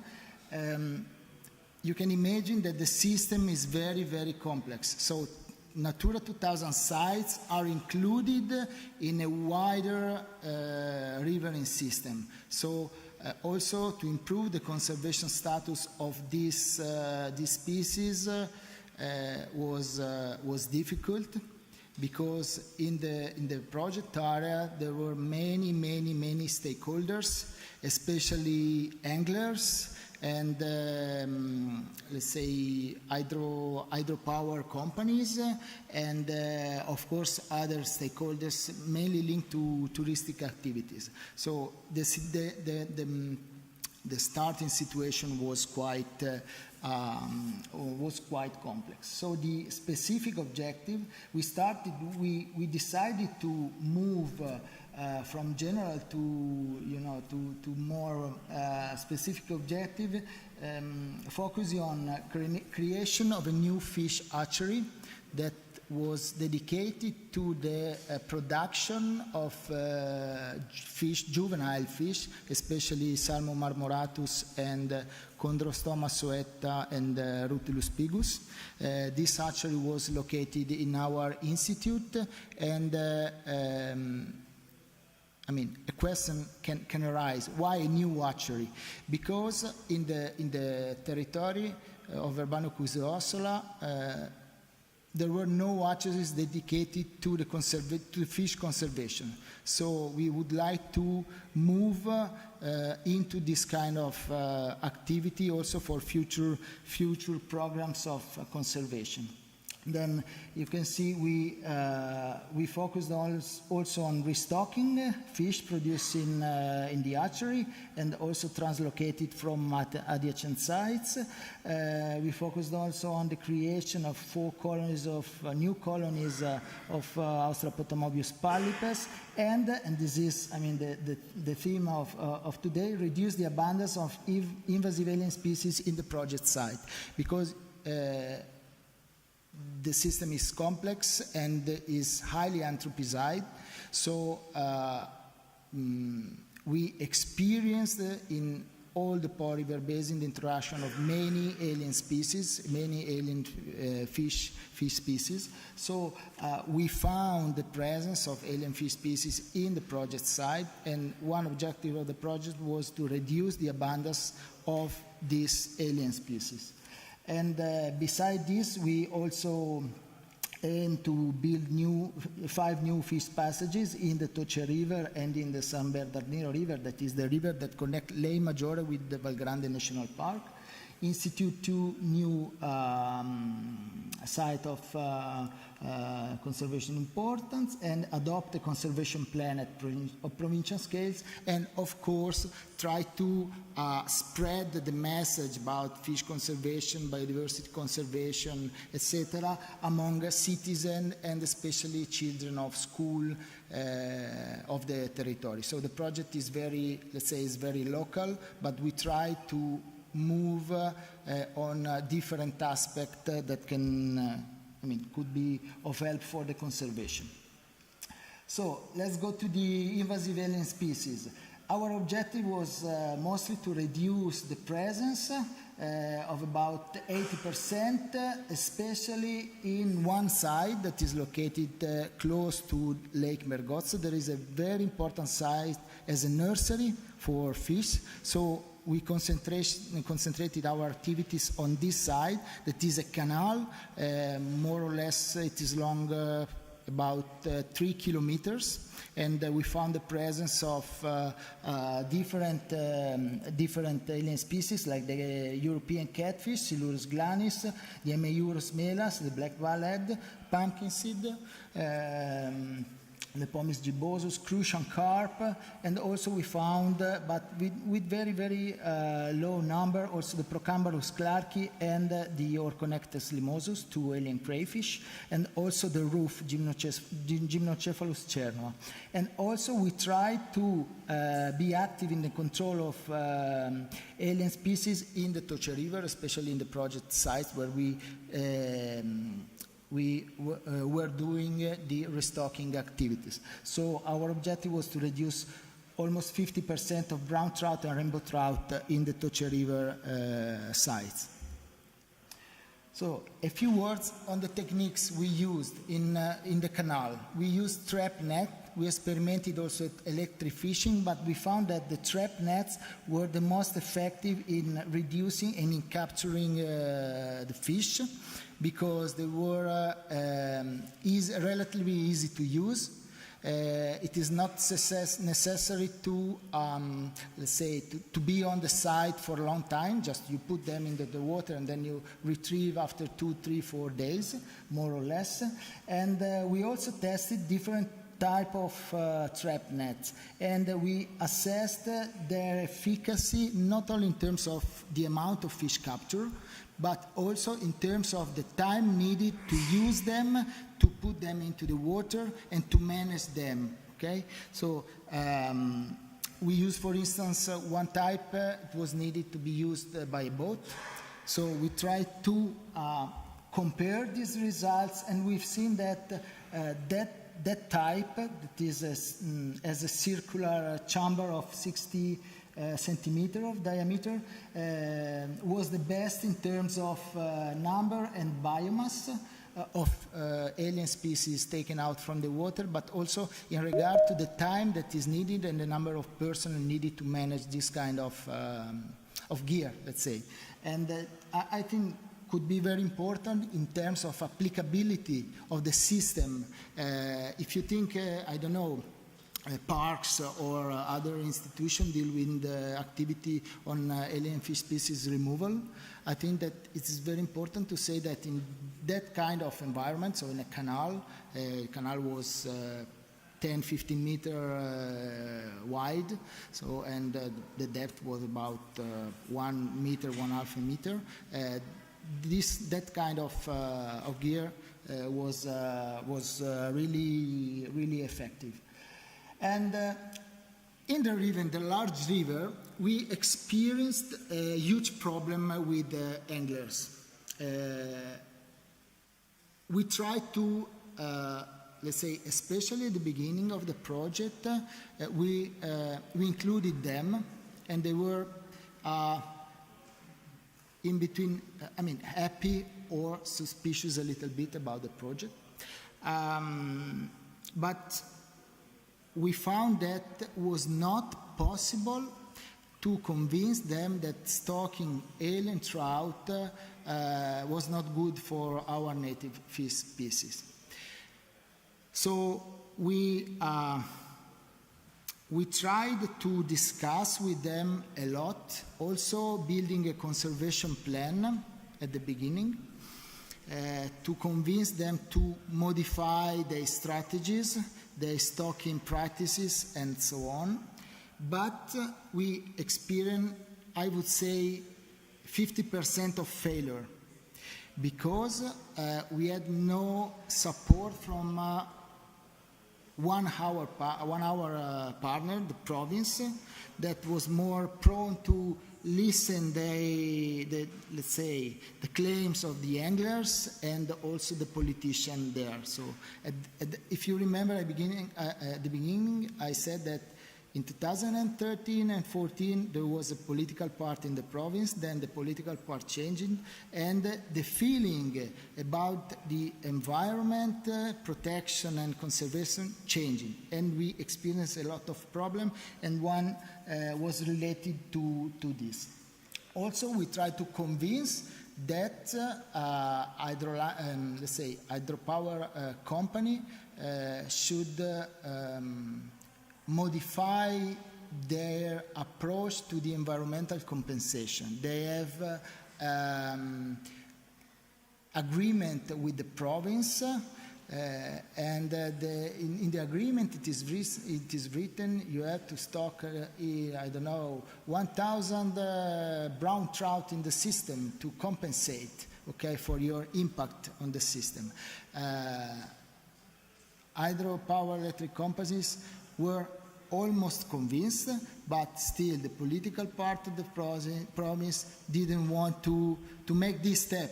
This was a very important step, but at that time was not possible. So what we are experiencing in Italy in regard to the trout is a kind of war. Perhaps other Italian people are involved on this. And this is a pity that at the end of the project, we were close to reach also this result, so a conservation plan that had to consider this type of new management, but was not possible. So what we at the end of the 5 years of activity, these are the results of the removal of the fish. So as you can see, the greatest part was composed by the black ballhead, Ameiurus melas, and the Lepomis gibbosus, the pumpkin seed. So we arrived at more than 0.6 tons. So it's a quite huge amount of fish taken out. And the results in percentage on the right, you can see the worst result is related to salmonids, so Salmotruta and Oncorhynchus mycis, because it was quite simple. We went to the field and took out the fish from the project site, but in the neighboring areas, anglers or hydroelectric power companies again were continuing to stock these fish. So it was a kind of a war, silent war. We tried to do our best, but it was difficult to make this strategy acceptable also by anglers. Some angler was quite positive, but the main fishing association was a little bit, scared about this strategy and did not agree very well.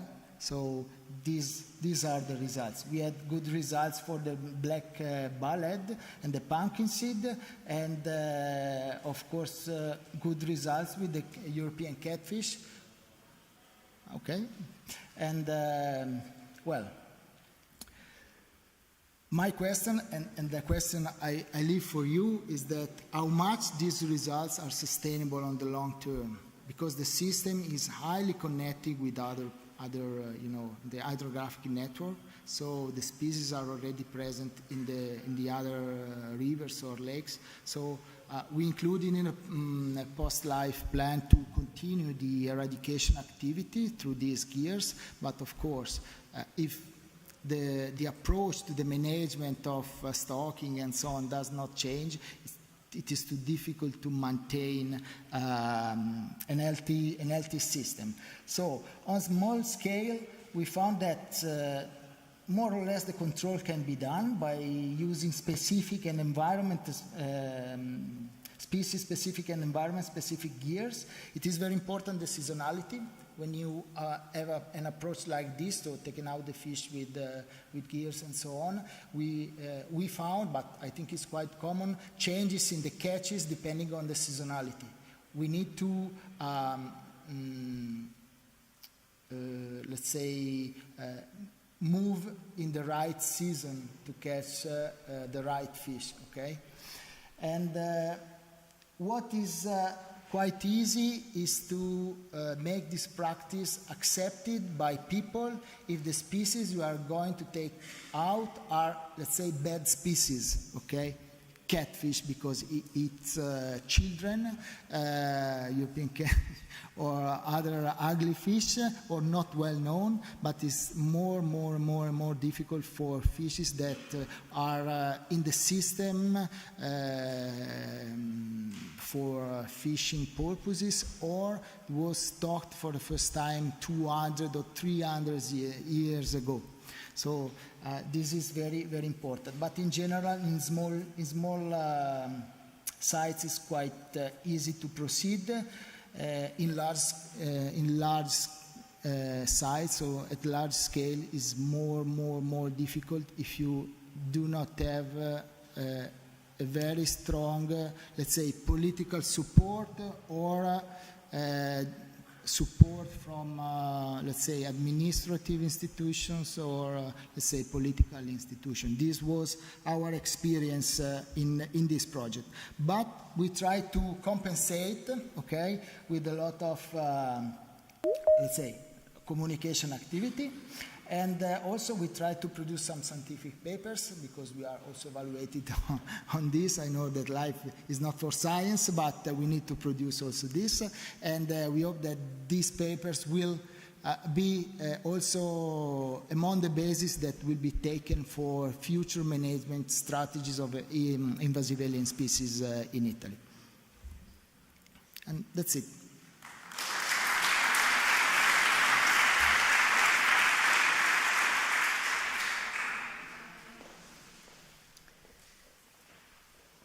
Muchas gracias, Pietro. La siguiente comunicación va a ser en remoto, y Tita Bisquet y Marcus Sepala, de la Asociación Finesa para la Conservación de la Naturaleza, nos van a presentar los resultados del proyecto Invasive Vehicles Life, sensibilización, vigilancia y control de las especies exóticas invasoras en Finlandia. Marcus, estamos.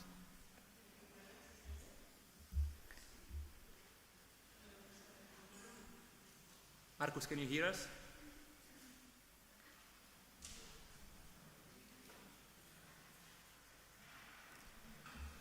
No, we can. No, no hay sonido.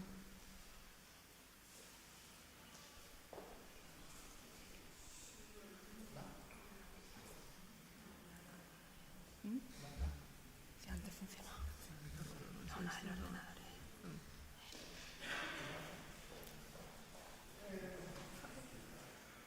Mientras se soluciona el audio, ¿hay alguna pregunta para alguno de los ponentes? ¿Podemos aprovechar?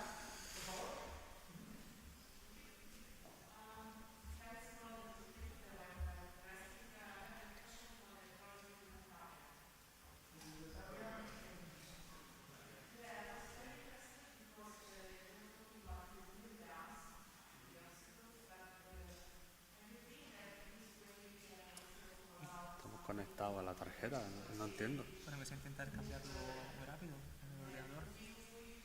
No sé. A veces como con el mío no funcionaba. ¿Qué? Como con el mío ordenador, pasó lo mismo que funcionaba cuando lo al empiezo, pero para de funcionar, ¿no? No entiendo por qué. Yo he escuchado el ting, o sea, hace un sonidito cuando cogen la llamada. Sí. Eso ha sonado por los altavoces. Es verdad. No entiendo por qué no.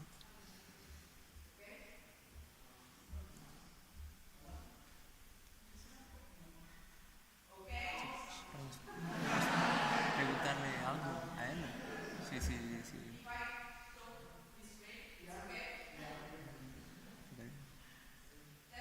No entiendo cómo va a ti, ¿sabes?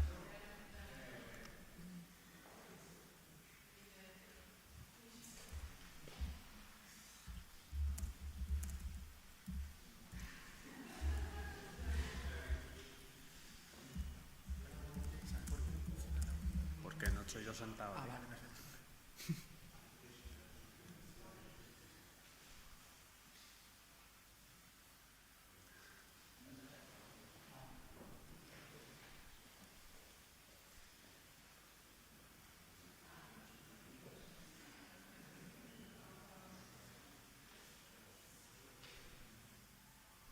Hola, hola.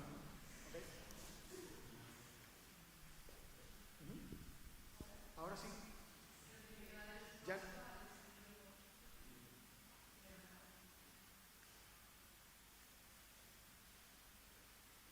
Hola. Ya funciona mientras...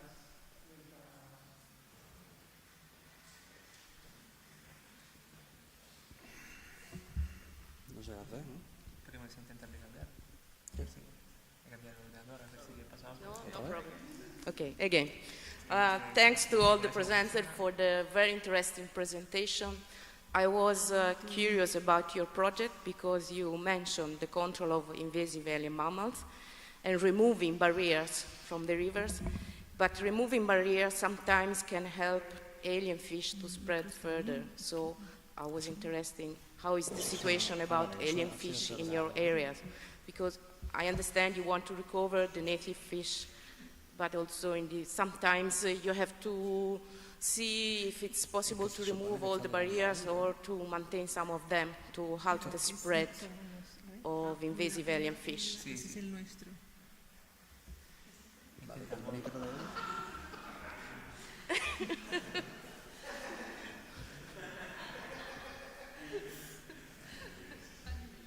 Bueno, contesto. Es una pregunta, perdón, es una pregunta muy interesante y que nos sale habitualmente, ¿no? En nuestro caso, en esas cuencas que estamos trabajando nosotros, en cuanto a peces, no tenemos grandes problemas con peces invasores, ¿vale? Sí, igual con algún cangrejo de río, o bueno. Pero en nuestro caso la eliminación, además, en algún caso puede ocurrir que una eliminación de una barrera puede ser que facilite la llegada de... Pero entendemos que de forma general es al revés, ¿no? Y luego además siempre solemos responder, antes estaba hablando con algún compañero de esto, por ejemplo los cangrejos, ha habido muchísimas barreras y se han expandido por todas las cuencas, porque muchas veces la expansión no es... Incluso las especies de peces lo mismo, tenían esas barreras y se han expandido, ¿no? Entonces yo creo que tenemos un problema de que hay que restaurar los ríos y es evidente que que la eliminación de barreras es necesario porque hay que restaurar la conectividad, porque si no las especies migradoras lo tienen imposible. Es verdad que habrá que analizar si en algún sitio muy concreto eso puede llevar a que una especie invasora afecte a otras, pero yo creo que esos son problemas muy puntuales. Y bueno, y lo estamos estudiando relativamente, ¿eh? O sea, porque lo que te digo, no tenemos grandes problemas en estas cuencas. En otras igual sí, con otras especies. Eso supone que no estamos pegando.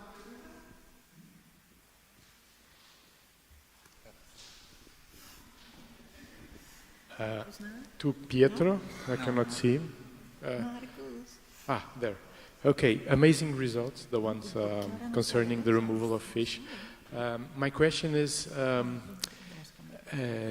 how much did you get in terms of bycatch, and how did this affect the populations of other species? Was this a problem or not?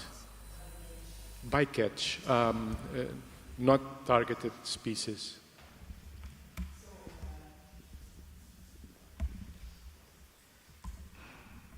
So the techniques we used enable to release the fish that were not,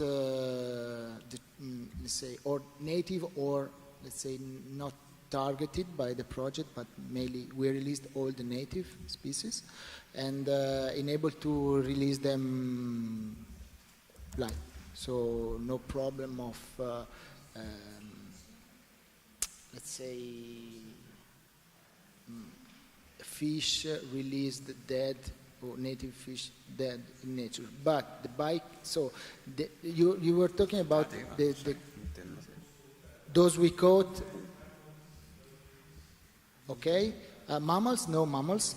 Turtles, no native turtles. We capture in the trap net some trachemis, and well, in 4 years, I think we caught 25 trachemis, and we asked to the fauna office of the province to take care of them. So I don't know what was the destiny of these trachemis. I think they were sent to the center for that usually collect this turtle.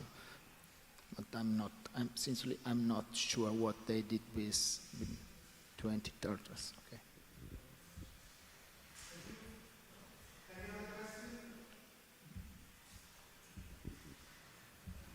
Testing, testing, testing, testing, testing. Okay, we have you. Yes. Yay! Victory, success, good times.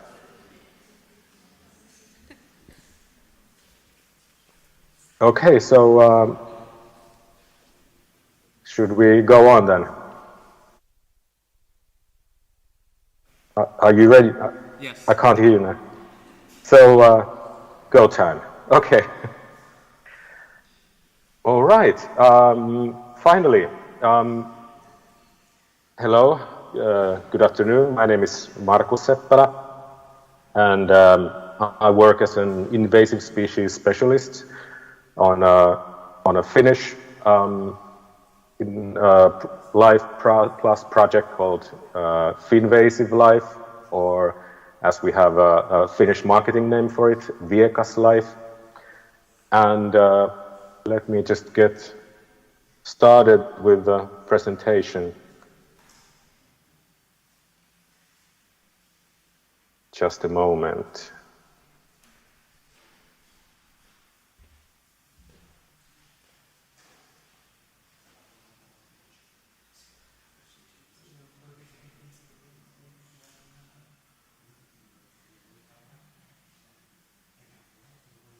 Okay, so friends and colleagues, it is my pleasure to present to you our awareness building, surveying and controlling invasive alien species in Finland live. Our project is the longest, most diverse, most ambitious, and of course the most humble invasive alien species project in Finland to date. I have made this presentation for you with my supervisor Titta Wikstedt, and I will be presenting it alone. I represent Suomen Luonnonsuojeluliitto, or the Finnish Association for Nature Conservation, as we act as the project coordinator for the whole project. And in Finvasive Life, we focus on invasive alien plant species, and we have 3 focus species, all from the list of EU concern. We have Himalayan balsam, or Impatiens glandulifera, we have the 2 invasive hogweed species, so Heracleum persicum and Heracleum mantegazzianum, and then the yellow skunk cabbage or American skunk cabbage, Lysichiton americanus. And we're in the middle, soon in the middle of our last project year, as it's closing or ending in the end of this ongoing year. And there's our webpage in English if you want to check us out in more detail afterwards. Our project goals are, we have 6. We wish to reduce the unintentional spread of invasive alien species through communication and education efforts. So first and foremost, we're an awareness building project with a large emphasis on the communication, and we feel that everything we do in this project is try to communicate the messages we have for the Finnish citizens and the municipalities and the officials. Our second goal is to promote and build volunteer citizen science or citizen activities as a resource to control invasive alien species using traditional social media work and hired regional coordinators. And this is finished and ongoing part of it, these information events where we're trying to promote and encourage people to get active with invasive alien species in their neighborhood. We have done that part already, but we're still doing the volunteer events for weeding, for example, in Patiens glandulifera, until the end of this summer.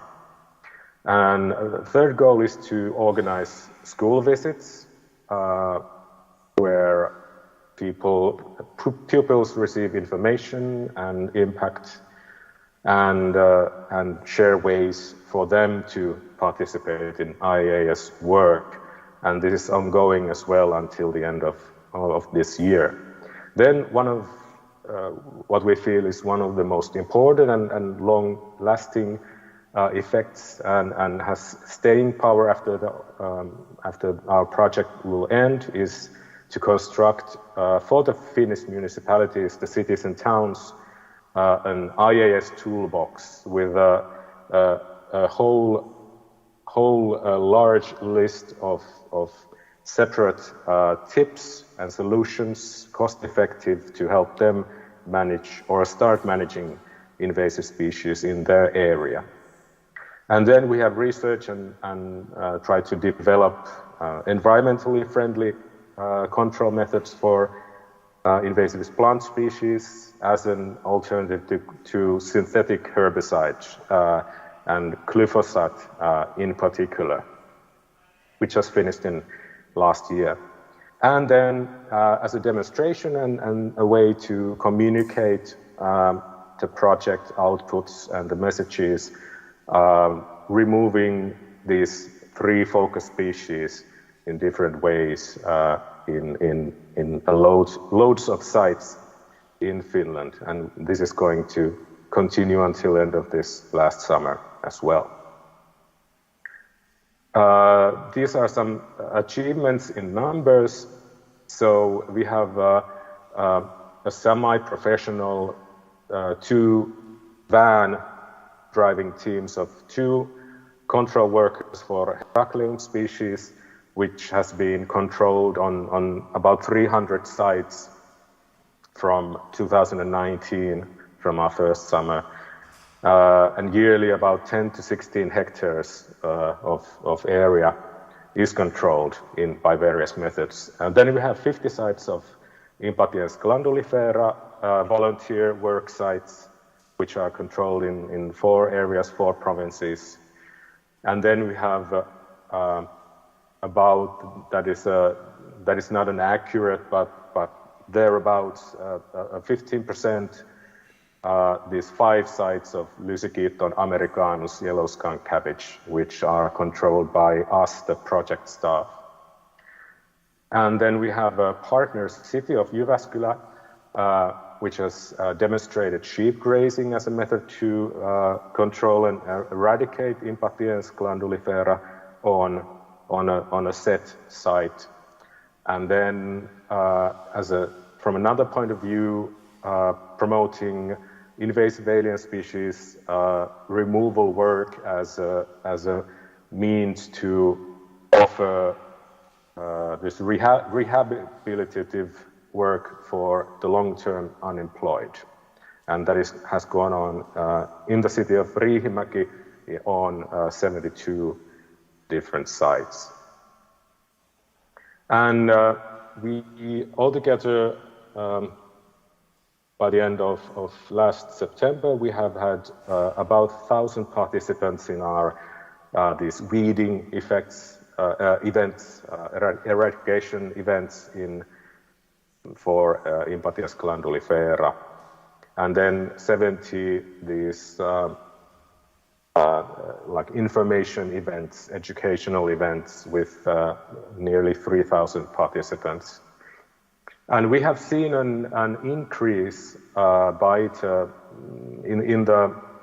the reported sightings of our project species from 250% to 1,000% increase in the volume of reported sightings. So we feel that we've been successful in promoting those species. And we have, with our project partner, done an online course on invasive alien species, which have been taken on by 774 course participants and in the last fall. And we've had nearly 150 school ambassador visits, and as a media work, over 150 articles has been written about us, the project and its work, or its partners' work in various media. So how we communicate to different focus groups. So private landowners, we have tried to be as helpful as possible with our focus species. This photo is from a site we're working on with the landowner, and we've thinking of ourselves as invasive alien species janitors to help. This is very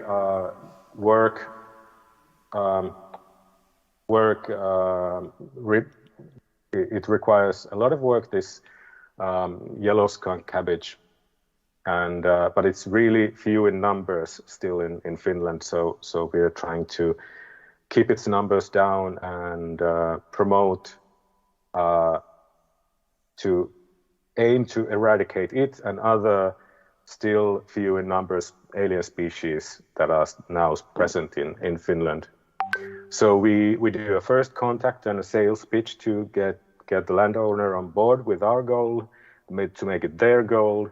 We do a face-to-face visit and work with the landowner on the site.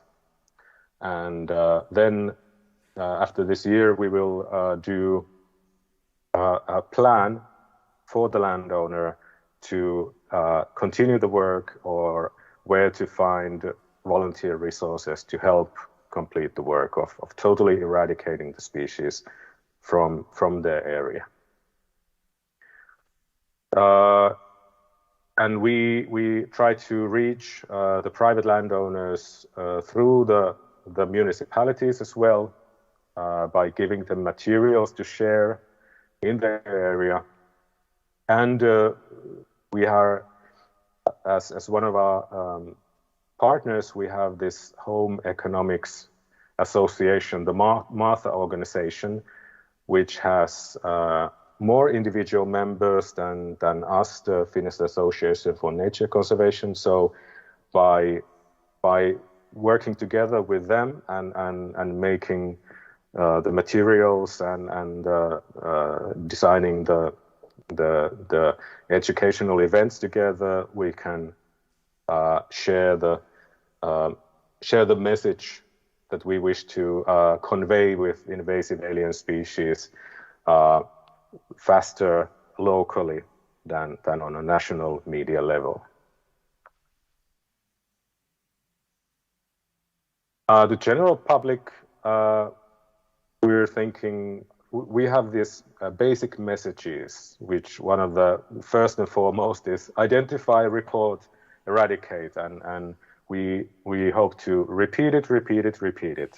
And we feel that after 5 years, there are still people who don't know what is the difference between an alien species and an invasive alien species, and what is the difference in the legal sense. And we're using the local and regional media. We found out that the local newspapers, local media are really up to taking on and reporting about these invasive alien species stories, because they are really interesting to the general public, and they make join us in the field usually. And this how to identify and control and invasive species X, they have been really popular in the social media. And then the events, the information events, we give them to reach our first goal, by increasing knowledge, we try to cut out or have less of these unintentional spreading events that could happen in anyone's back garden.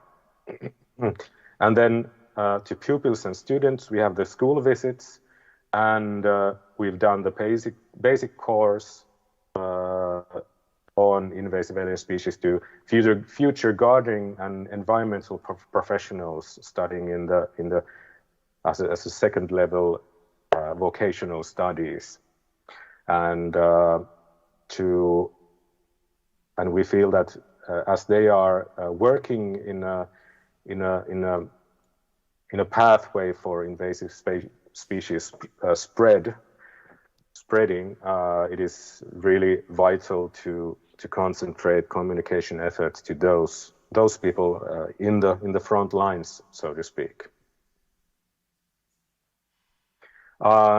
To public authorities, be it regional environmental officials or the municipalities, we have worked together with them in the plant control and eradication work, but then we have worked together in workshops like this. In the picture, we were trying to find out what ways are the city of Kuopio doing, or what pathways is invasive species spreading in Kuopio by their own action.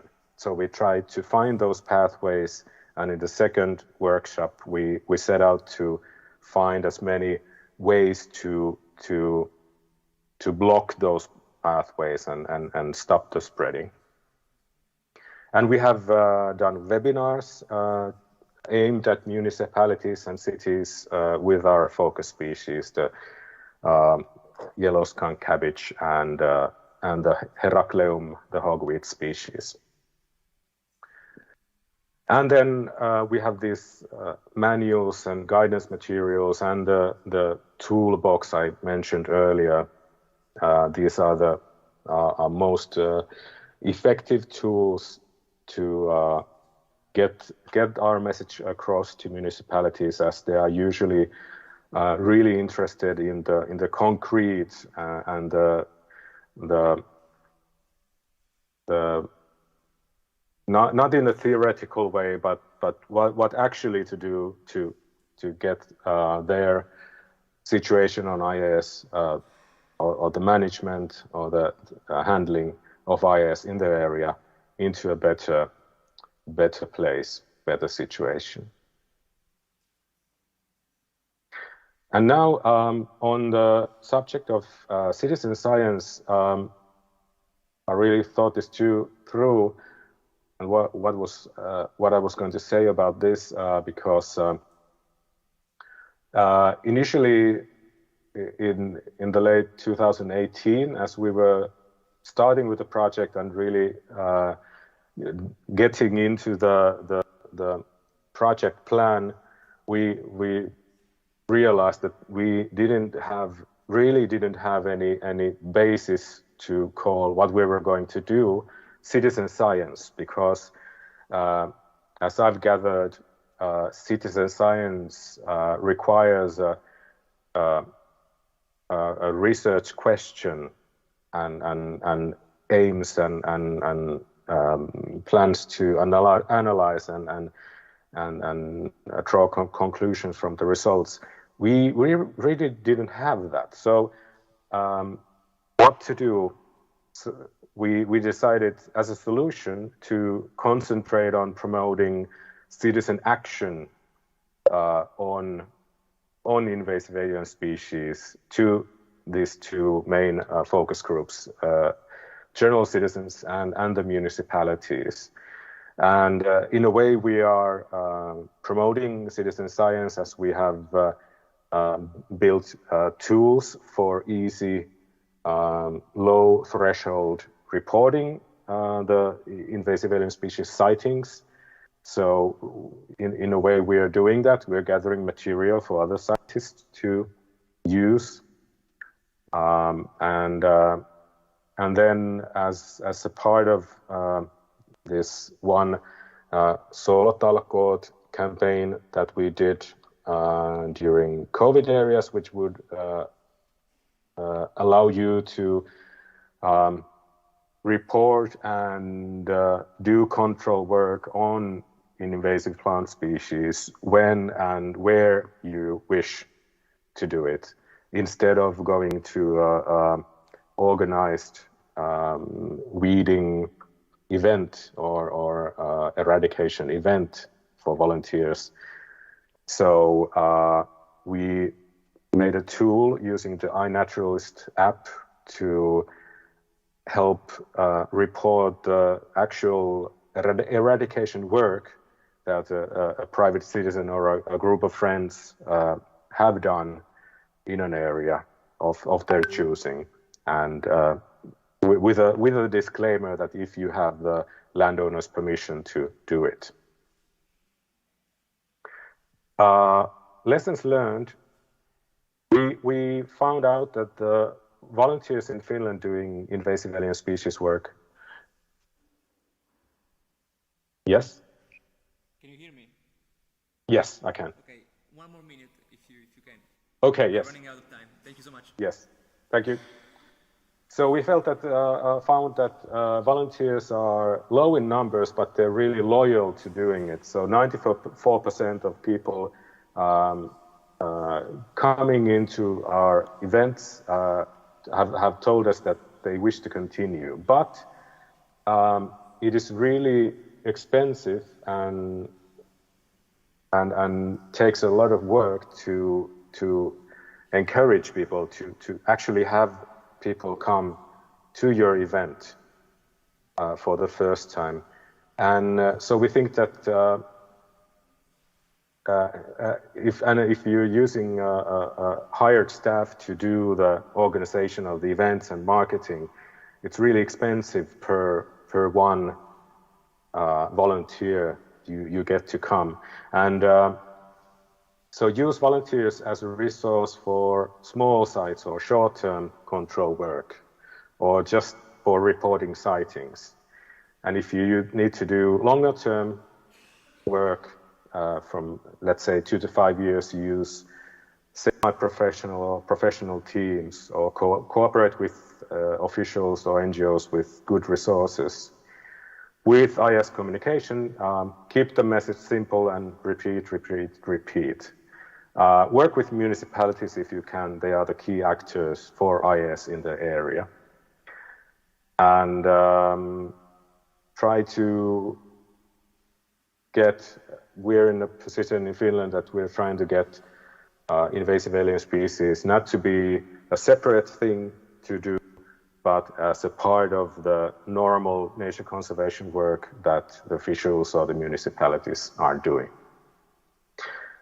Thank you for your attention and cha-cha-cha along. Have a nice day.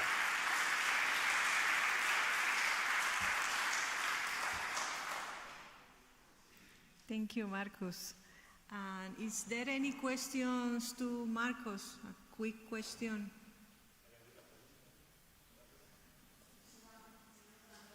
I know, but any questions? No? Okay. Thank you very much, Marcus. Thank you. Have a nice day. You too. Bye. Bye.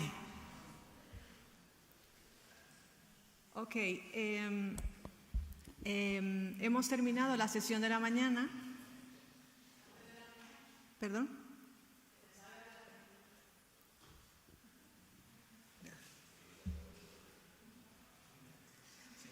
Ok, hemos terminado la sesión de la mañana y antes de irnos a comer tenemos algunas cosas que hacer. Al salir de aquí vamos a ir directamente a tomarnos la foto de grupo. No hay tiempo de acicalarse en el baño ni nada, vamos a ir directos. Después vamos al almuerzo, a la pausa y volvemos a las 2:15. Si hay algún otro anuncio por aquí, Andrés, ¿ningún otro? Vale, pues muchas gracias por toda esta atención.